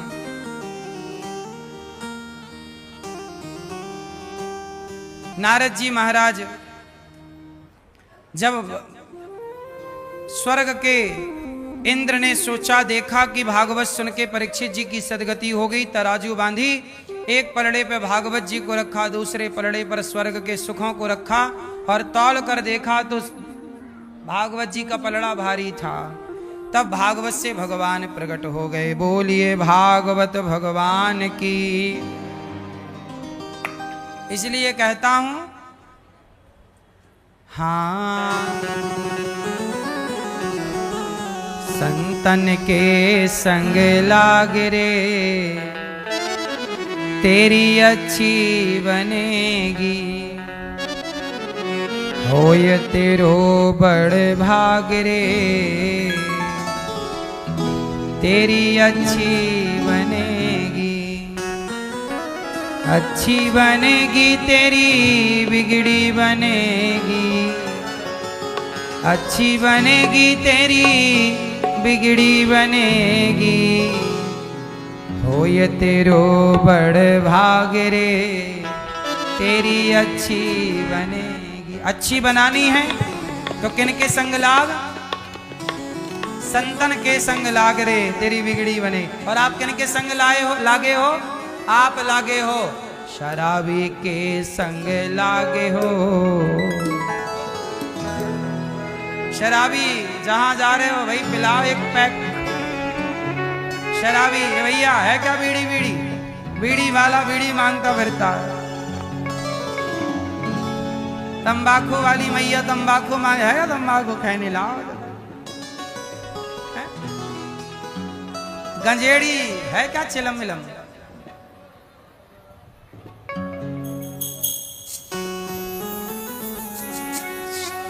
शराबी के पास जाओगे तो शराब मिलेगी, गंजेड़ी के पास जाओगे गांजा मिलेगा, गुटखा वाले के पास जाओगे गुटखा मिलेगा, संतों के पास जाओगे तो भगवान का दरस परस मिलेगा, भगवान की कथा और आपकी सदगति होगी। संतन के संग लाग रे, तो आप किनके संग लागोगे? इसलिए संतों को सम्मान देना सीखिए, कथाएं सुनना सीखिए, संतों का अपमान ना कीजिए। संत ही आपका भला चाह रहे हैं। यदि आप बॉलीवुड के संग में लागे, बॉलीवुड के संग में लाग गए, फिर अर्धनंगे घूमोगे। बॉलीवुड के संग में जाओगे तो वो अर्धनग्न घुमाएगी तुम्हें। बोलो हाँ या ना? तो यही है, दुनिया अपने हिसाब से चलाती है आपको। बॉलीवुड चाहती है कि आप अर्धनग्न रहें, शराबी चाहता है आप शराब पिएं, गुटखा वाली कंपनियां चाहती हैं आप गुटखा खाएं, पर संत चाहते हैं कि आप प्रभु की शरण में जाएं और अपना कल्याण करें, 84 के चक्कर से बचें। संतन के संग लाग रे, तेरी अच्छी बनेगी,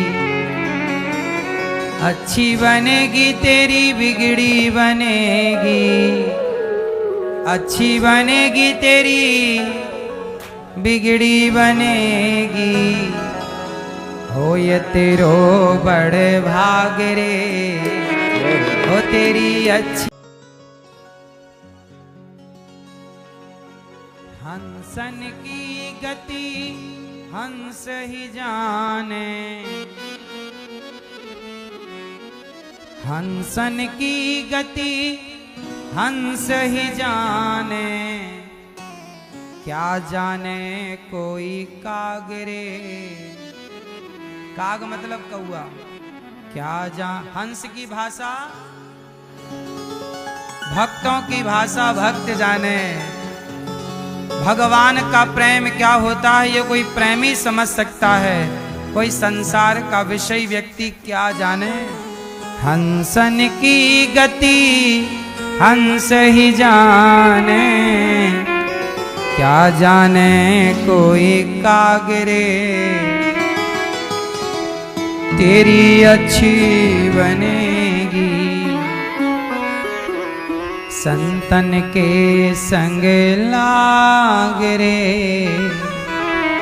तेरी बिगड़ी बनेगी। प्रिय भक्तों, जब भागवत सुनी, अब भक्ति महारानी हुआ क्या कि जब देवताओं का अभिमान चूर हुआ, भगवान प्रकट हुए। एक बार भागवत नारद जी ने सुनी, सारे तीर्थों में भ्रमण करने गए पर शांति नहीं मिली। तब नारद जी वृंदावन आए। वृंदावन में देखा, एक बार नारद जी सारे तीर्थों का भ्रमण करने निकले तो सनकादि मिल गए और सनकादियों ने कहा, कथम ब्रह्मण दीन मुखा कुतश्चिंतातुरो भवान त्वरितम गम्यते कुत्र कुतश्चा गमनम। तब कहां से आ रहे हो, क्यों इतने परेशान हो? तब नारद जी ने कहा, महाराज मैं अहम तु पृथ्वीम यातो ज्ञात्वा सर्वोत्तमामिति पुष्करम च प्रयागम च काशीम गोदावरीम तथा। मैं सारे तीर्थों में गया, हरि क्षेत्रम कुरुक्षेत्रम श्रीरंगम सेतु बंधनम, पर मुझे ना पश्यम कुत्रमिच्छर्मः ना पश्यम कुत्रमिच्छर्म मनः संतोष कार्यकम। कहीं भी मैं गया पर मुझे शांति नहीं मिली। नारद जी कह रहे हैं सनकादियों से कि अब कली काल में किसकी कमी रह गई?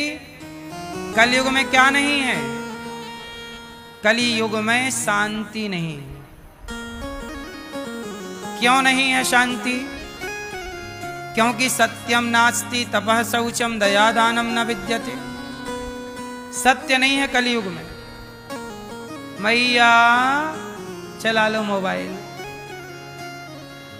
इतना बड़ा संसार छोड़ के यहां मोबाइल चला रही हो।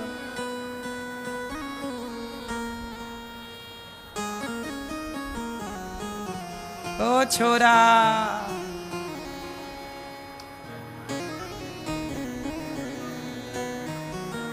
अरे भाई ये चिल्लर किसकी है?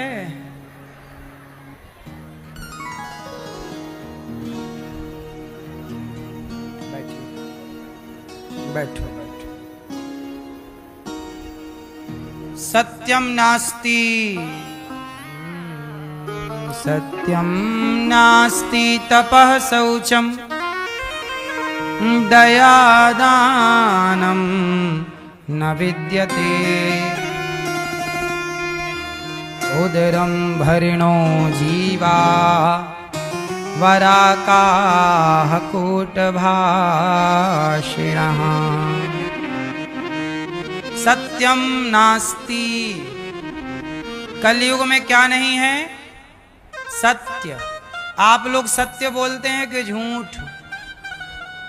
क्या बोलते हैं? झूठ बोलते हैं। बोलना पड़ता, क्यों? कोई मुंह में जबरदस्ती हाथ डालता नहीं, बोलना ही पड़ेगा, नहीं जीभ निकाल लेंगे। हैं? जरूरत नहीं है झूठ बोलने की। सच बोलने से आप मर जाओगे क्या, पहले ये बताओ? सच बोलोगे तो पेट भरेगा कि नहीं? प्रश्न है, उत्तर दो। आप यदि सच बोलेंगे तो क्या भूख से मर जाएंगे? उत्तर दो जोर से। तो पेट भरना है तो सच बोल के भर लो। आप झूठ किसके लिए बोल रहे हैं? पेट भरने के लिए नहीं, तिजोरियां भरने के लिए। क्या करोगे तिजोरियां भर के? बांध के ले जाना। सच बोला करो मेरी मां। सारे लोग झूठ बोलने लग गए, इसलिए ना इतना भ्रष्टाचार हो गया इस देश में। परेशान हैं लोग। ईमानदार होते ना मेरी मां तो भ्रष्टाचार नहीं होता इस राष्ट्र में। आज हम भारत को दुनिया के सबसे टॉप पे देख रहे होते। अमेरिका से भी आगे भारत होता यदि भ्रष्टाचार ना होता तो। हम बेईमान क्यों बने ये बताओ? पेट ही भरना है साहब। चिड़िया कहां झूठ बोलती है बताओ? 84 लाख योनियों में केवल पेट के नाम पर झूठ मनुष्य बोलता है। अजगर बोलता हो तो बताओ, कुत्ता झूठ बोलता हो तो बताओ। कुत्ता झूठ क्यों बोले? चिड़िया का, अच्छा बताओ, चिड़िया भूखी है कि पेट भरा है उसका? बोलो, भरा है ना। चिड़िया जब बिना बोले पेट भर सकती है, तो आप सच बोल के पेट नहीं भर सकते। उतना कमाओ जितना ईमानदारी का। हमें बेईमानी का चाहिए ही नहीं। हम झोपड़ी में बहुत खुश रहेंगे, हमें चाहिए ही नहीं महल अटारी। महलों की चाह क्यों रखना है? जिंदगी जीने आए हैं कि यहां घिसटने आए हैं, बेईमानी करने? भगवान ने आपको यहां बेईमानी करने भेजे हैं। जाओ, बेईमान लोगों की कमी थी तो आपको और भेज दिया कि आप और बेईमानी करना। क्या करने आए हो यहां इस धरती पे? सच बोलने आए हो कि झूठ? तो क्यों नहीं बोलते सच? कौन मुंह पकड़ा है तुम्हारा? क्यों झूठ बोलना है? क्यों किसी को धोखा देना है? क्या मिल जाएगा? कितना कमा लोगे?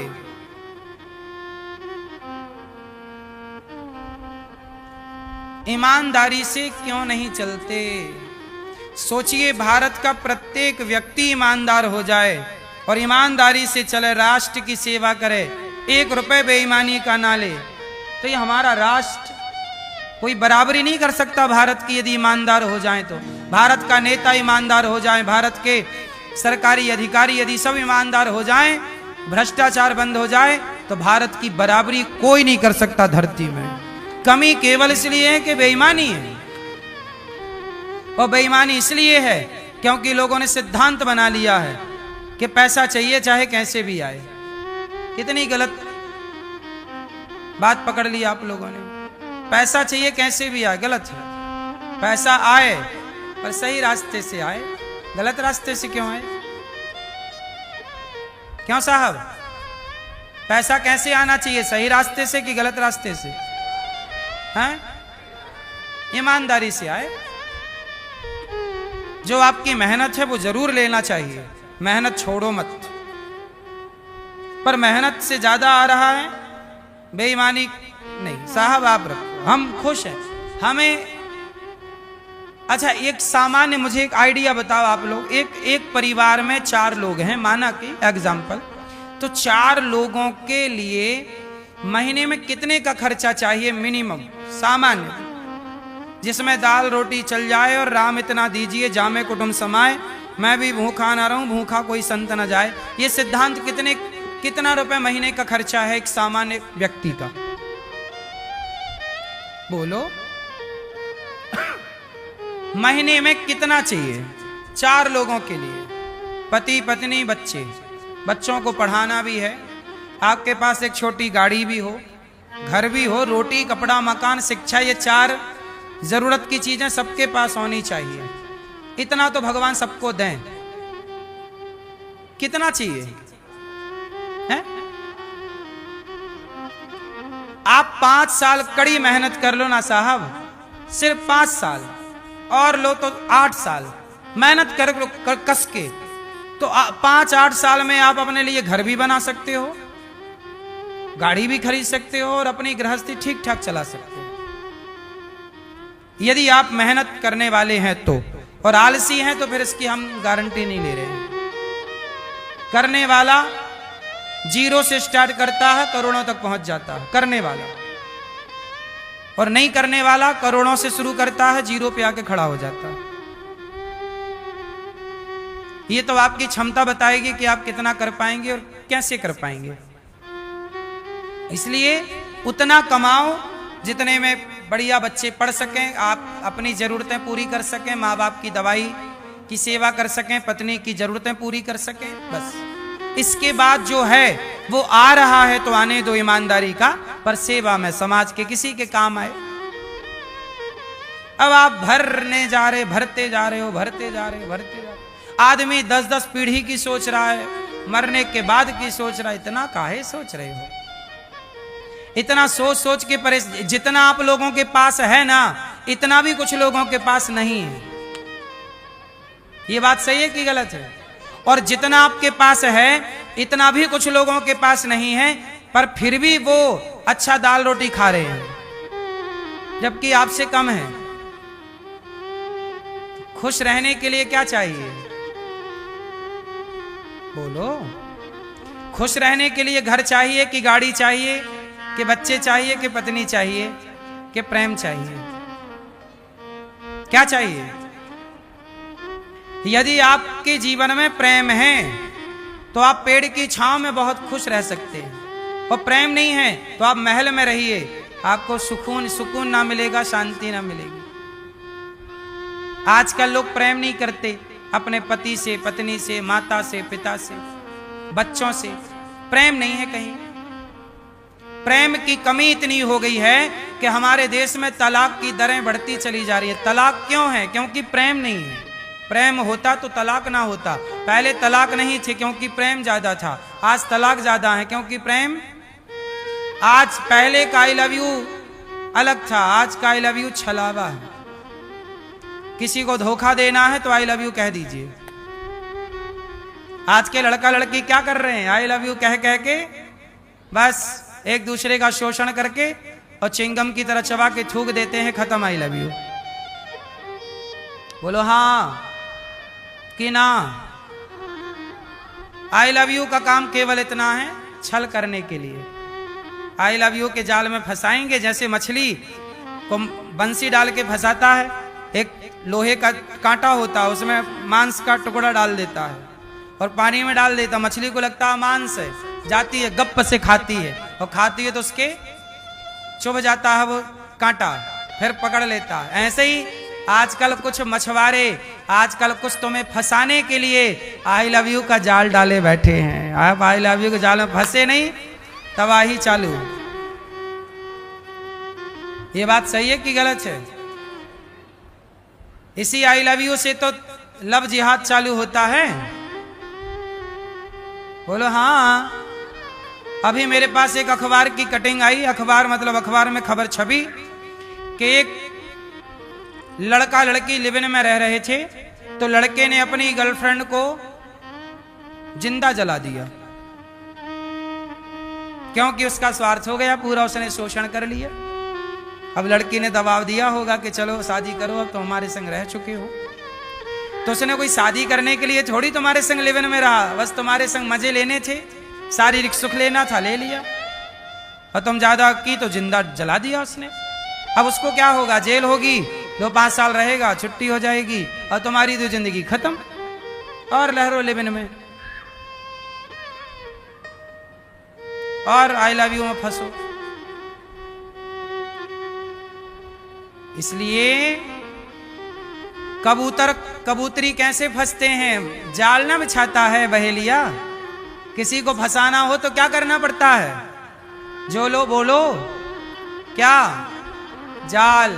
हाँ, ये जाल है जो संसार में आई लव यू का जाल फंसा फंसा के कितने लड़का लड़की तबाह हो गए।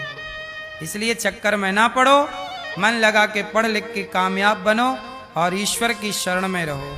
सत्य पर चलो, कसम खाओ कि भूखे सोएंगे और क्या होगा, देश से गद्दारी नहीं करेंगे, झूठ नहीं बोलेंगे। पैसे कमाओ साहब, ज्यादा काम करो, ज्यादा पैसे कमाओ, आपके पास ज्यादा पैसे होंगे, आप समाज की ज्यादा सेवा कर सकते हैं, ज्यादा आप काम कर सकते हैं। पैसे बहुत जरूरी होते हैं पर ईमानदारी के होते हैं। ऐसे नहीं कि तुम गला काट के कमाने लग जाओ, मर्डर कर लो, चोरी कर लो, तुम्हारा बैग लेके हम भाग जाएं, ये पैसा नहीं। हमारे देश में तो चप्पल तक चोरी होती है। आप लोग अंदर आए और बाहर आपकी चप्पल मिलेगी कि नहीं गारंटी नहीं है। तो यहां चप्पल तक चोरी हो रही है। इस तरह की ये ईमानदारी है कि बेईमानी है? बोलो, बेईमानी है। क्यों इतना बेईमान क्यों बन गया इंसान? इन बेईमानों के हाथ आपके बच्चे लग जाएंगे तो ये आपके बच्चों को छोड़ेंगे। इसलिए ईमानदारी से ये धरती सुरक्षित रहेगी, बेईमानी से ये धरती सुरक्षित। भारत को सुरक्षित रखना है तो ईमानदार बनो। सत्यम नास्ति तपः शौचम दया दानम न विद्यते। तो क्या बनोगे आप? ईमानदार। किससे चलोगे?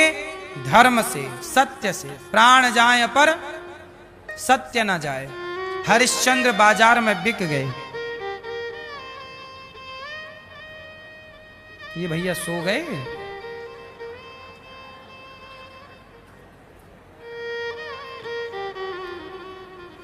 जागो मोहन प्यारे। मस्त नींद आई है? अच्छा सो। थके वीराने हैं बेचारे। उदरम भरिणो जीवा वराकाह कूट भाषिण। उल्टा सीधा बोल करके लोग अपना पेट भरना जानते। मंदा सुमंद मतयो मंद भाग्या युपद्रुता। आजकल बुद्धि बड़ी मंद हो गई है।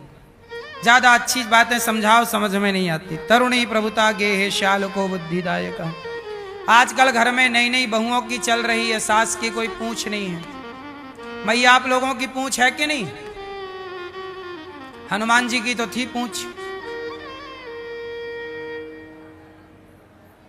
बंदर की पूछ होती है, हनुमान जी की भी पूछ थी। आप लोगों की पूछ है कि नहीं?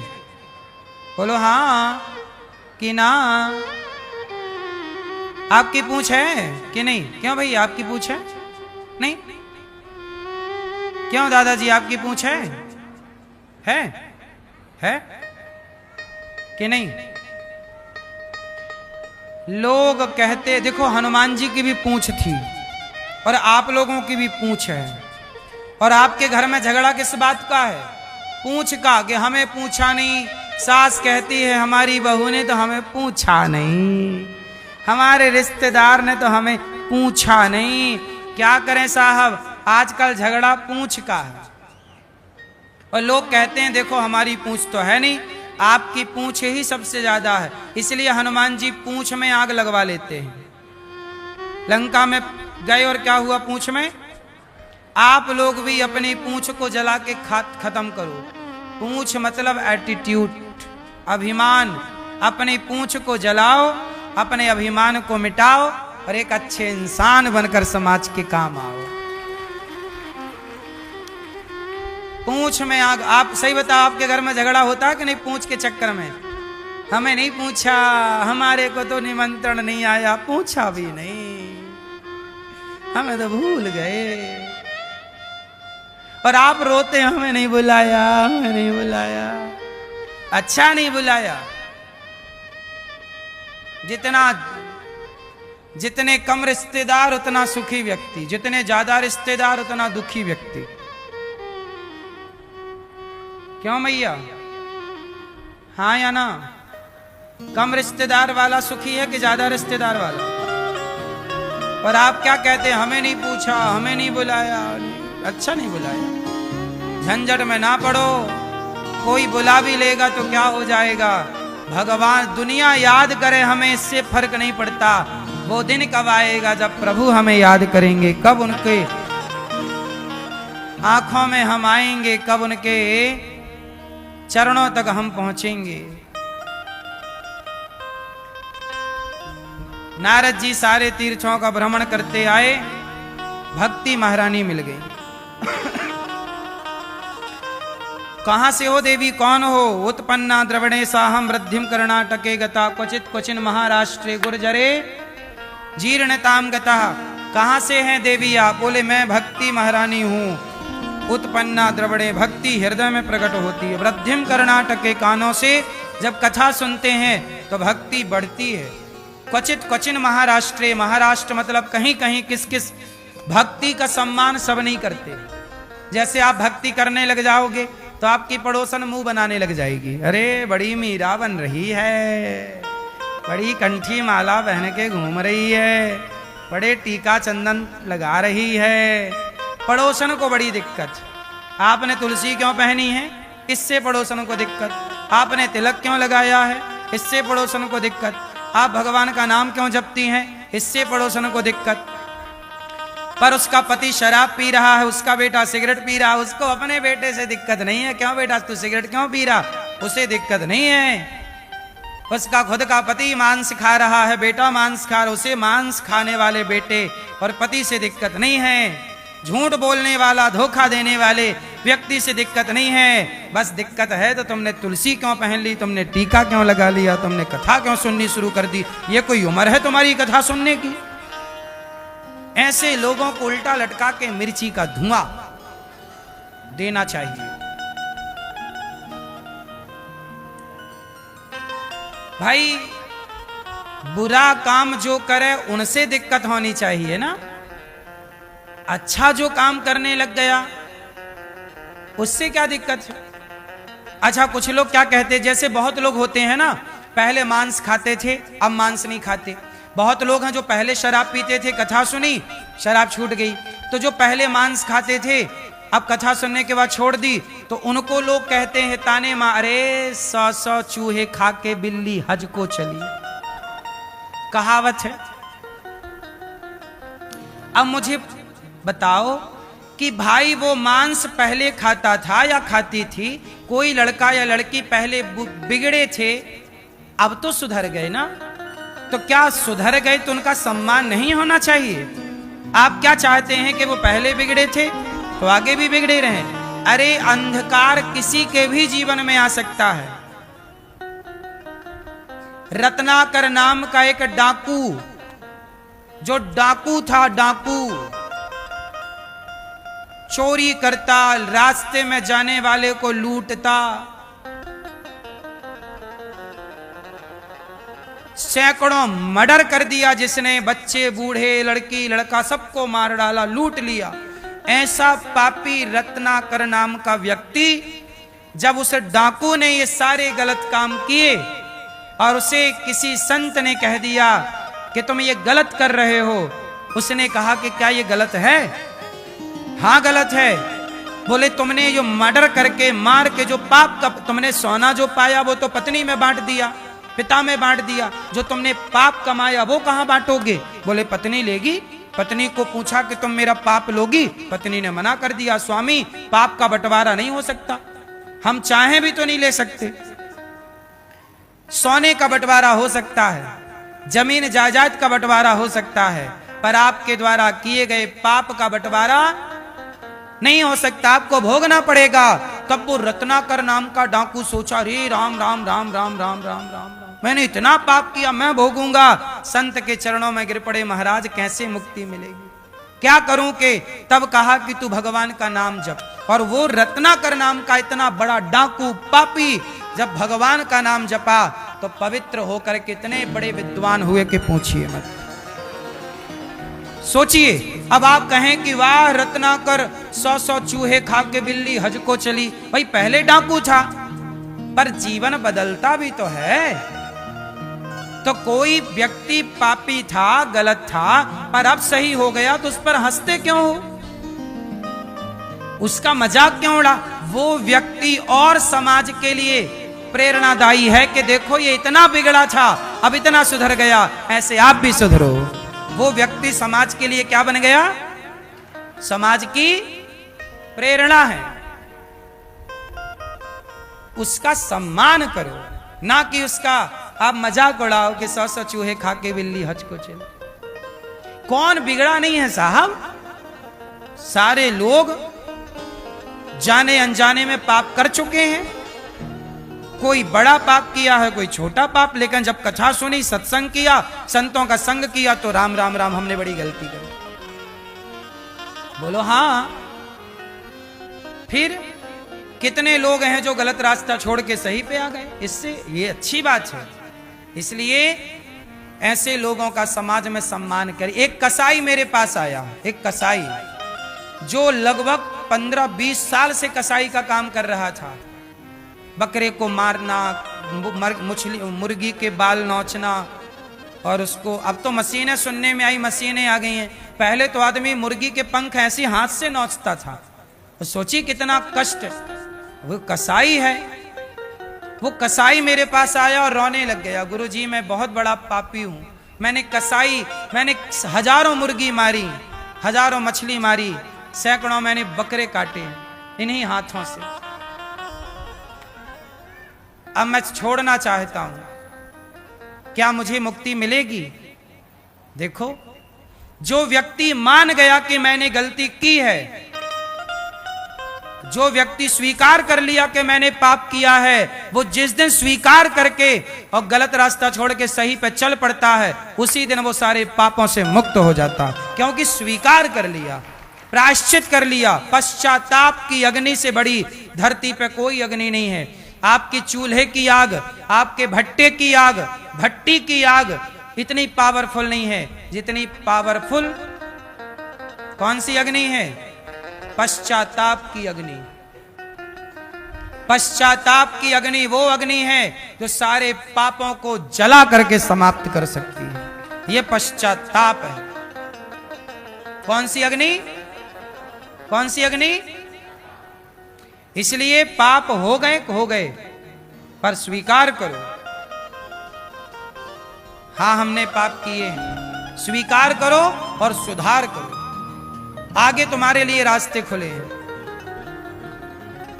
ये थोड़ी कि हमने पाप किए हैं तो नहीं जी अब तो किए, अब चलो करते ही चले, नहीं किए थे कोई बात, अब नहीं।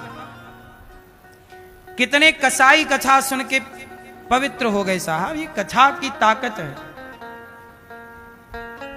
आप में से भी बहुत लोग होंगे जो पहले शराब पीते थे, मुर्गा मांस गलत रास्ते पर थे, पर कथा सुनने के बाद बदलाव हुआ। ऐसे कितने हैं आप में से जिनके जीवन में कथा के बाद परिवर्तन हुआ?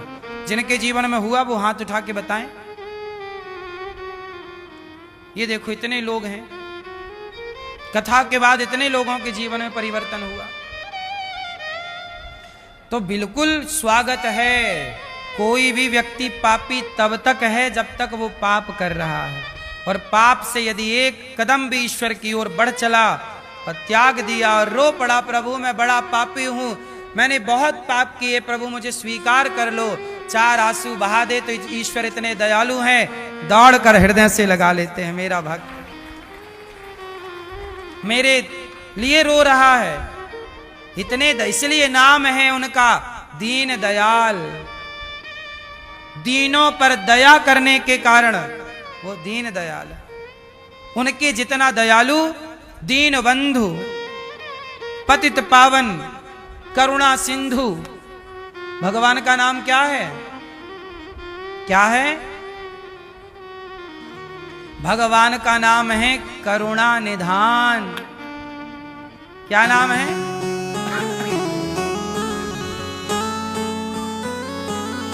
हाँ, करुणा निधान रहुआ जगत के दाता है, श्री भगवान रहुआ जगत के दाता है।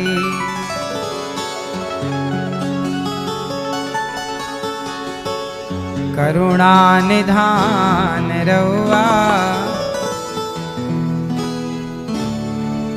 जगत के दाता है, श्री भगवान रहुआ। रहुआ मतलब आप, ये बिहार की भाषा है।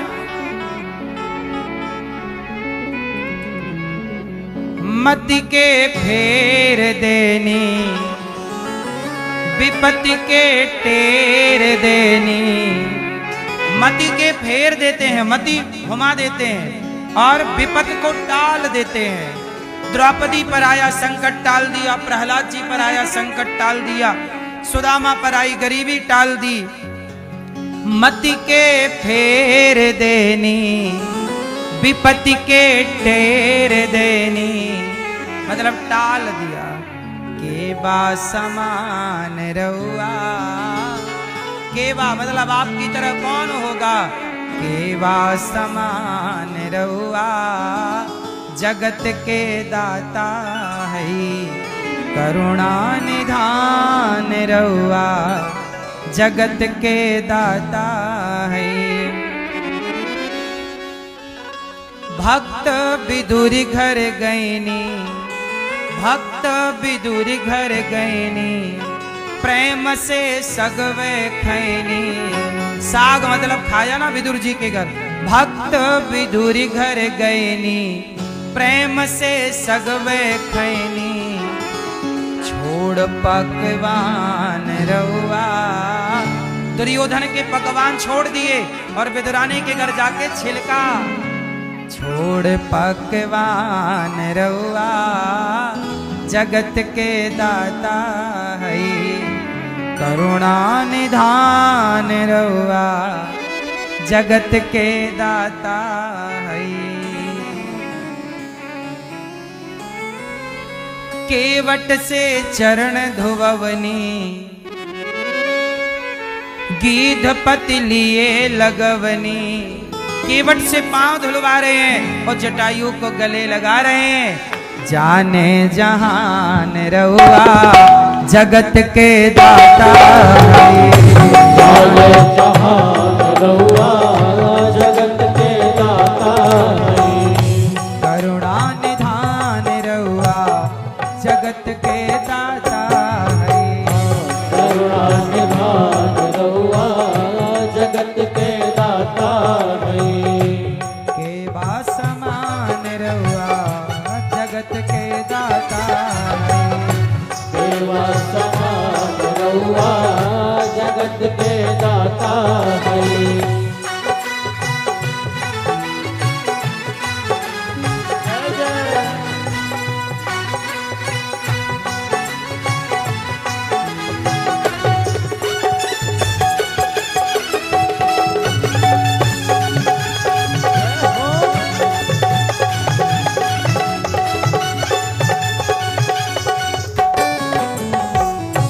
ग्राह के मार दहनी गज के उबार लेहनी। गज के उबार लहनी ग्राह के मार दहनी गज के उबार लेहनी। ग्राह के मार दहनी गज के उबार लहनी। जाने जहान रउआ जगत के दाता है। जाने जहान रउआ जगत के दाता है। करुणा निधान रउआ जगत के दाता है। करुणा निधान रउआ जगत के दाता है।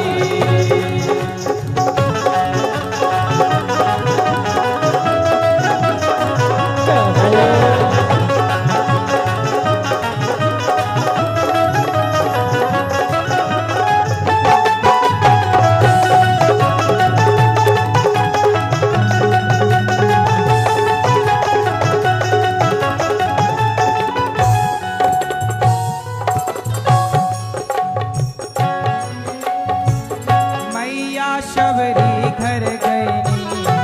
मैया सबरी घर गईनी। मैया शबरी घर गईनी। ओ मैया सबरी घर गईनी। झूठे बेरन के खैनी। झूठे बेरन के खैनी। झूठे बेरन के खैनी। झूठे बेरन के खैनी।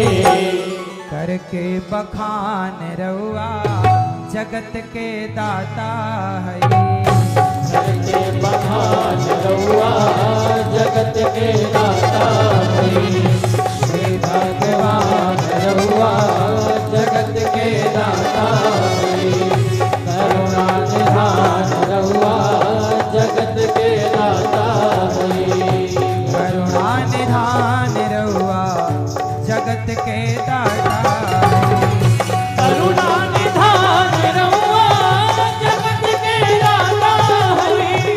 श्री भगवान रउआ जगत के दाता है। रउआ जगत के दाता है।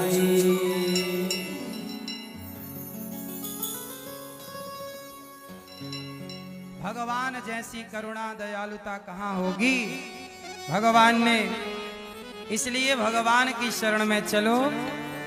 और भक्ति महारानी को नारद जी ने भागवत सुनवाई।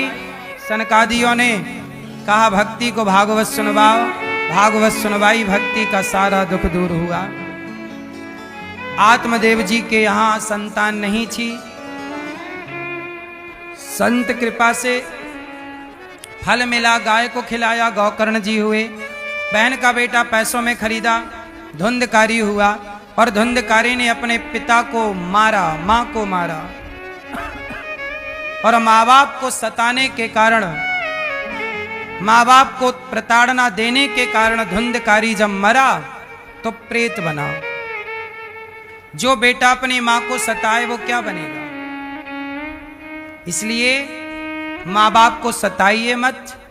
माँ बाप के नाम से इस श्राद्ध पक्ष में, पितृपक्ष में किसी संत को, किसी साधु को भोजन करा के पुण्य लीजिए। अपने माता पिता की पुण्यतिथि जो भी आए, आज पूर्णिमा से लेकर अमावस्या तक जो भी तिथि आपके पूर्वजों की आए, उनके नाम से ये संतों को आप भोजन प्रेम पूर्वक बंटवाइएगा। एक दिन की सेवा आप लीजिए और अन्नदान कीजिए। यहां सैकड़ों ब्राह्मण, अभी पाठ चल रहे हैं भागवत जी के, सैकड़ों ब्राह्मण यहां भोजन पा रहे हैं। एक दिन का भोजन आप भी ब्राह्मणों को बंटवा सकते हैं कि इस पितृपक्ष में हम ब्राह्मण भोज की सेवा लेंगे और एक दिन की सेवा हमारी तरफ से होगी। चाहे संतों को भोजन, ब्राह्मणों को भोजन।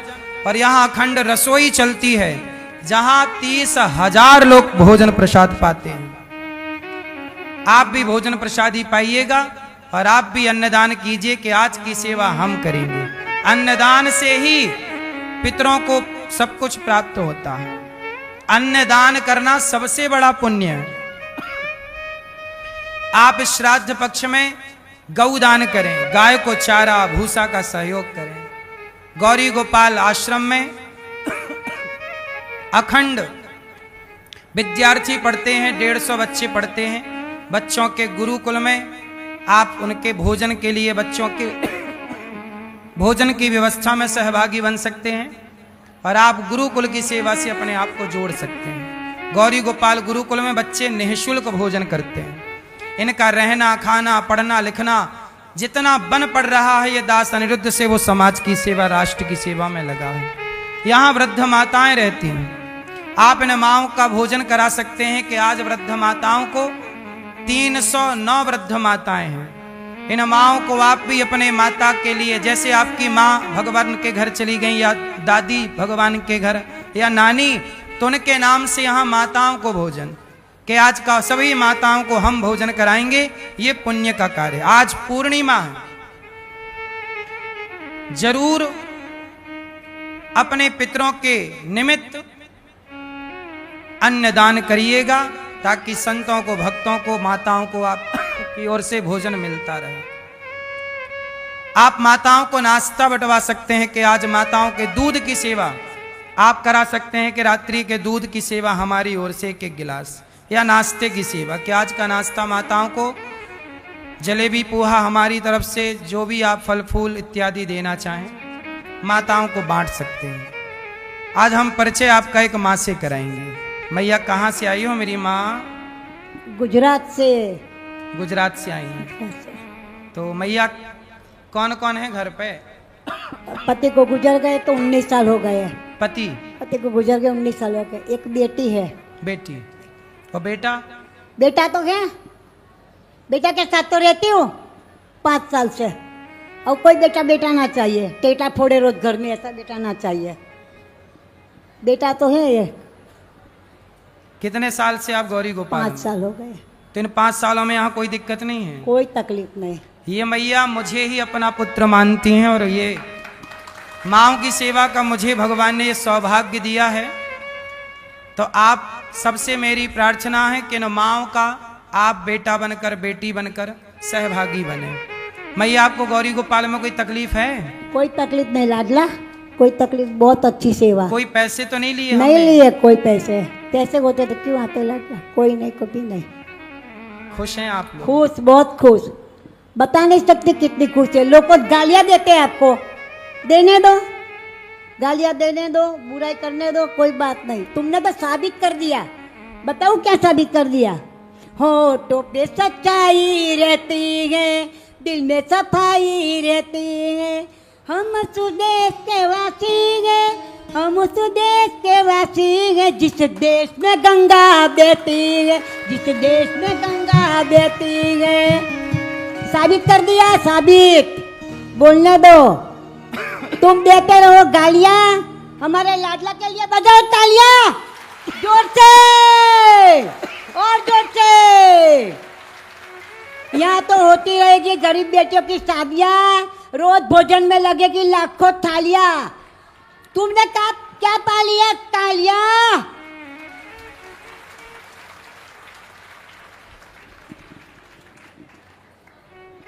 लोग दे रहे हैं भर भर गालियां और गौरी गोपाल में भोजन बट रहा है भर भर थालियां।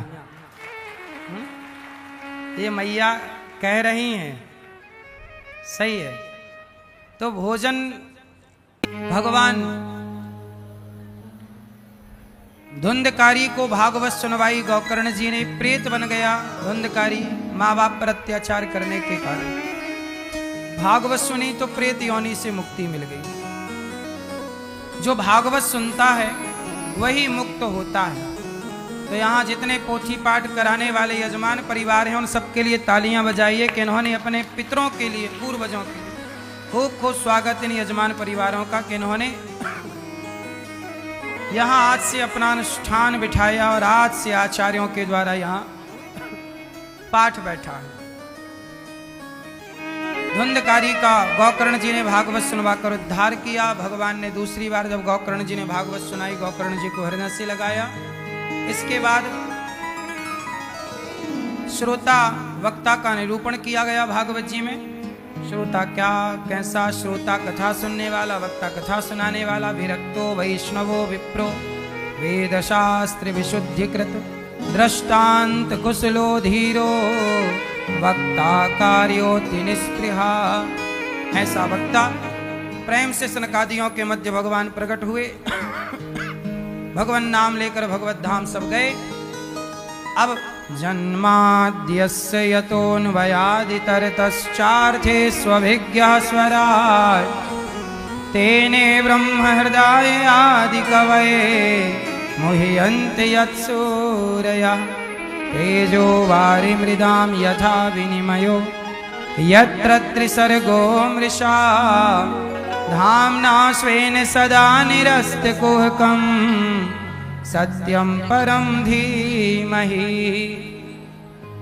सत्य स्वरूप परमात्मा का ध्यान करते हैं। और कुंती बुआ ने भगवान से विपत्ति मांगी। भीष्म पितामह पर भगवान ने कृपा की। परीक्षित जी को 7 दिन में मरने का श्राप लगा। जिसे 7 दिन में मरना हो वो क्या करे? भगवान का चिंतन करे। सुखदेव भगवान का पूजन परीक्षित जी ने किया, चरणों में प्रणाम किया। सुखदेव भगवान दिव्य भागवत सुना रहे हैं, दोनों भगवत चिंतन में डूबे हैं। आगे की चर्चा कल सुनेंगे। आओ अब आरती